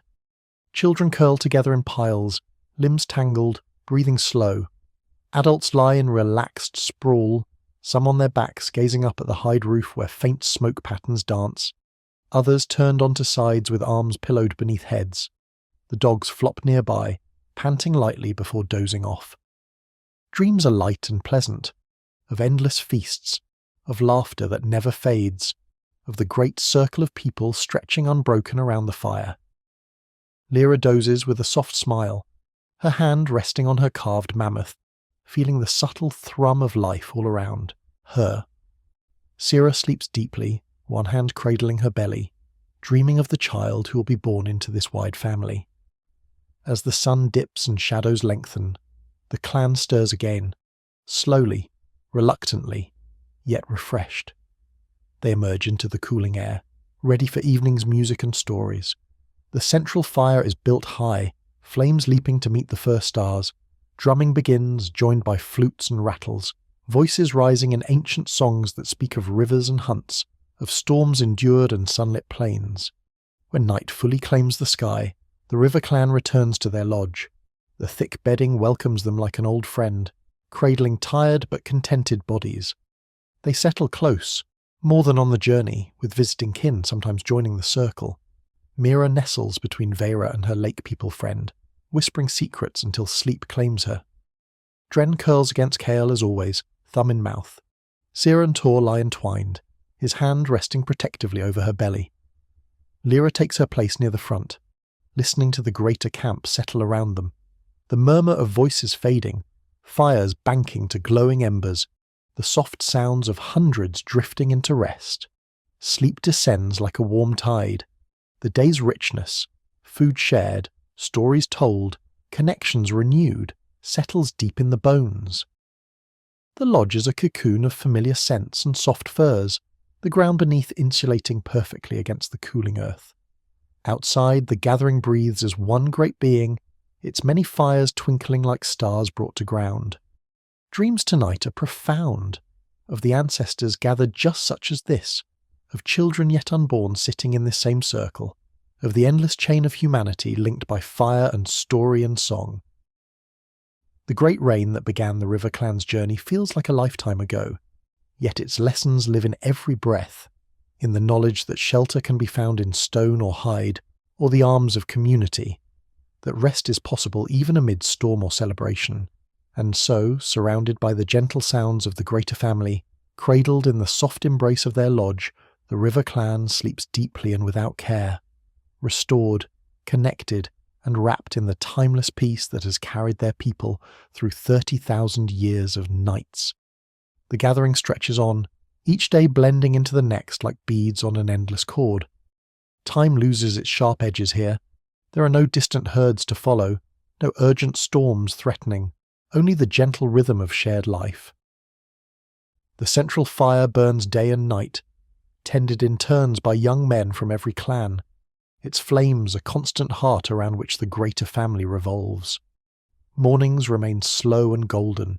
Mist rises from the rivers as the sun strengthens, carrying the scents of wet earth and wood smoke. The river clan wakes in their lodge to the soft chorus of the camp, babies nursing, dogs stretching and yawning, the low voices of elders already sharing infusions of willow bark and mint. Lyra, often, lies still for a long moment, listening to the breathing of her kin around her, feeling the profound contentment of being surrounded by so many after moons of solitude. Breakfast is abundant and varied. Great cooking baskets bubble near the central fire, filled with fish from the river, roots dug by groups of women, wild grains pounded fine and mixed with fat. The river clan joins the loose circles, accepting wooden bowls heaped high and flat stones spread with rich marrow or berry pastes. They eat seated among friends old and new, conversation flowing like the rivers themselves, tales of the season's travels, questions about distant lands, quiet wonder at how children have grown. After eating, the day opens into gentle pursuits, Trading continues in shaded spots between lodges, bundles of dried meat exchanged for amber from northern shores, finely sewn hides for strings of pierced shells, stories for songs. Kale spends hours with hunters from the mountain clan, learning the throw of a new atlatl design, his muscles remembering the motion even as his mind absorbs the subtle differences. Tor joins young men in friendly contests of strength and accuracy, laughter rising when a dart flies wide or a stone is thrown farther than expected. Vera and Sira sit with circles of women, fingers busy with dyeing and weaving. Bright ochres and plant juices stain the air as patterns emerge on cordage and soft leather. Spirals for protection, lines of animals for plenty. Sira's belly draws gentle hands and knowing smiles. Women who have borne many children share quiet wisdom about the coming birth, herbal remedies and birthing positions passed down through generations. Mira watches wide-eyed, absorbing the women's talk as naturally as she breathes, her small hands already trying to mimic the weaving motions. The children roam in joyful packs, their games growing ever more elaborate. They build tiny shelters from sticks and grass, pretending to be great clans gathering after long journeys. They race along the riverbank, shrieking with delight as they splash through shallow water. Little Dren toddles determinedly after the older ones, falling into the dust and rising again with a grin, his chubby legs strengthening with each day. As midday sun warms the ground, the camp naturally quiets. Heat shimmers above the plain, and many seek the cool shade of their lodges. The river clan drifts back to theirs, drawn by the fragrant bedding that still holds the scents of mint and sage. One by one they stretch out on the thick layers of grass and furs, bodies heavy with good food and gentle activity. Sleep comes as easily as drawing breath. The low hum of the gathering becomes a soothing blanket of sound, distant voices, the soft thud of a pestle grinding pigments, the occasional laugh or baby's cry.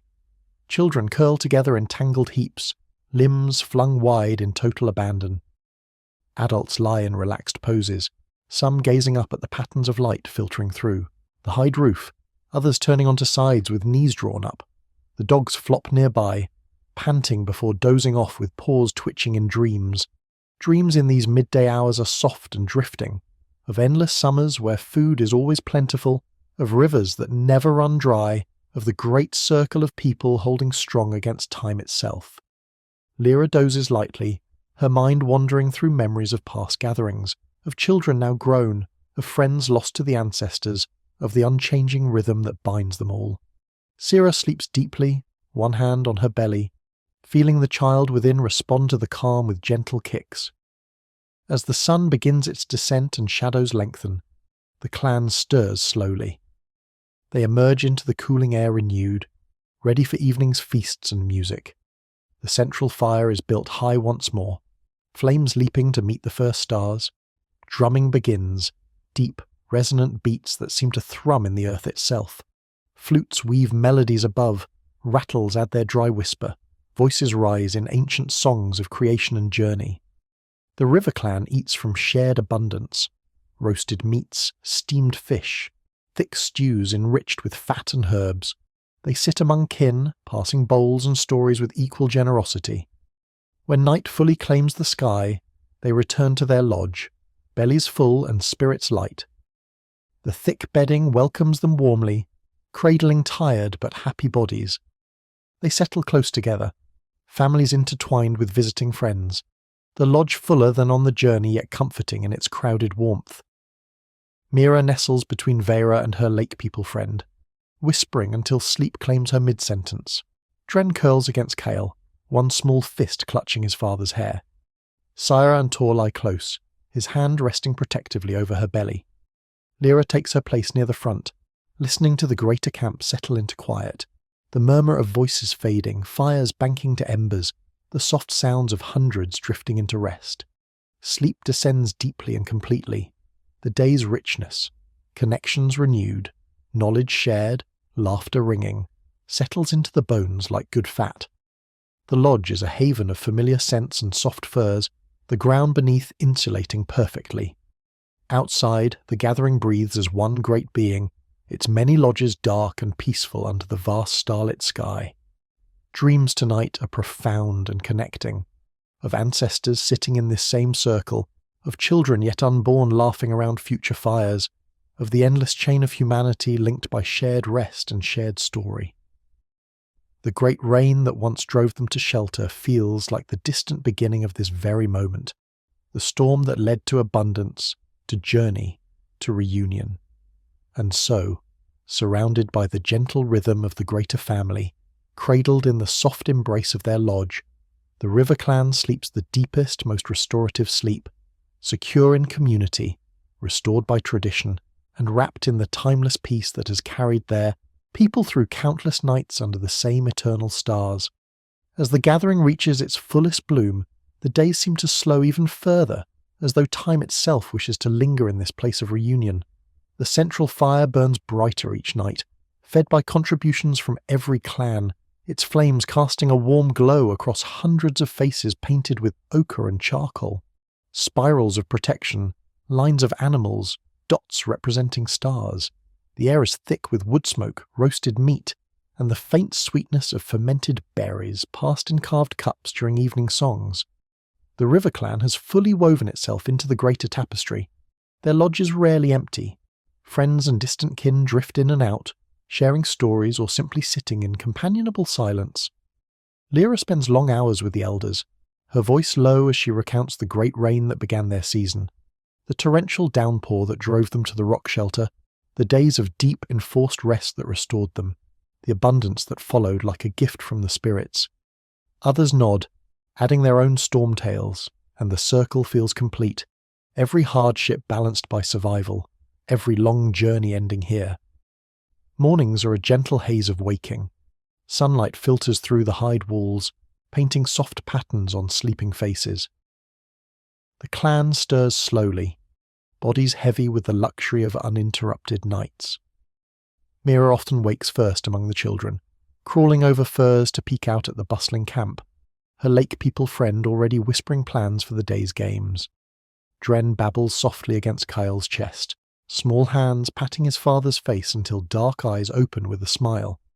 Sira rises carefully, supported by Tor, her belly now so round that the child within seems ready to greet the world at any moment. Breakfast remains a shared joy, bowls of rich stew, flat stones heaped with fat and berries, infusions of aromatic herbs that warm from within. They eat among the greater circle, laughter rising as old jokes are retold and new ones born. After eating, the day unfolds in its familiar soothing rhythm. Trading, crafting, storytelling, play. Yet even amid the fullness, rest is never far. When the sun reaches its height and heat shimmers above the plain, the camp quiets naturally. Many retreat to their lodges, drawn by cool shade and the promise of soft bedding. The river clan's shelter is a haven of calm, its thick layers of grass and herbs still fragrant after many days. One by one, they stretch out on the furs, bodies loose and heavy, minds eased by the constant, gentle hum of the gathering. Sleep in these midday hours is profound and dreamlike. The sounds of the camp become a distant lullaby, children's voices muffled, the soft thud of tools set aside, the quiet murmur of elders dozing in the shade.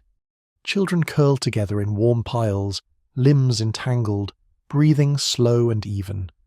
Adults lie in relaxed abandon, some gazing up at the hide ceiling where faint smoke trails dance, others turning onto sides with arms as pillows.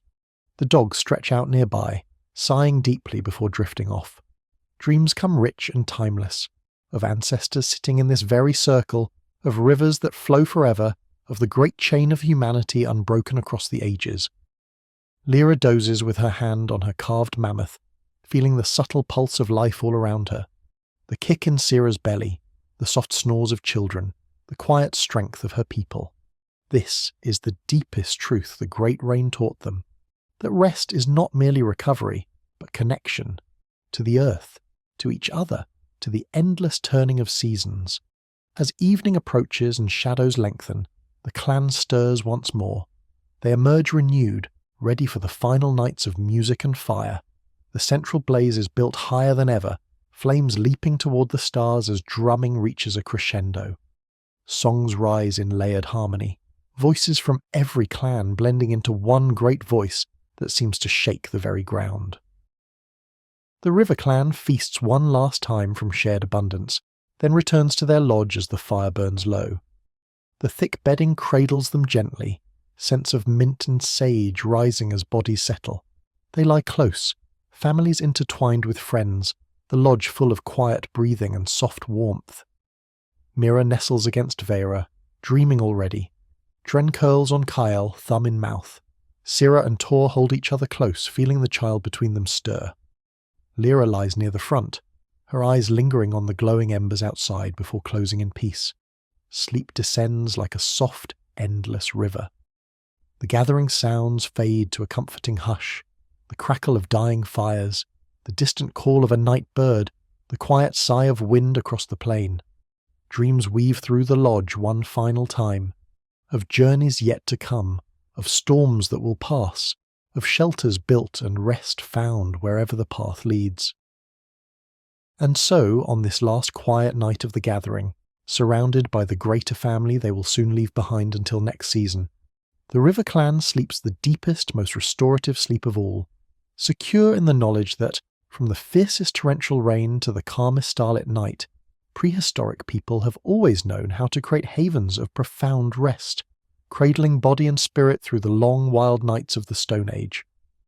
The great rain that began our journey is now a cherished memory, a storm that taught them anew the ancient secrets of survival, shelter, warmth, togetherness, and the gentle art of surrendering to sleep no matter what the sky might bring.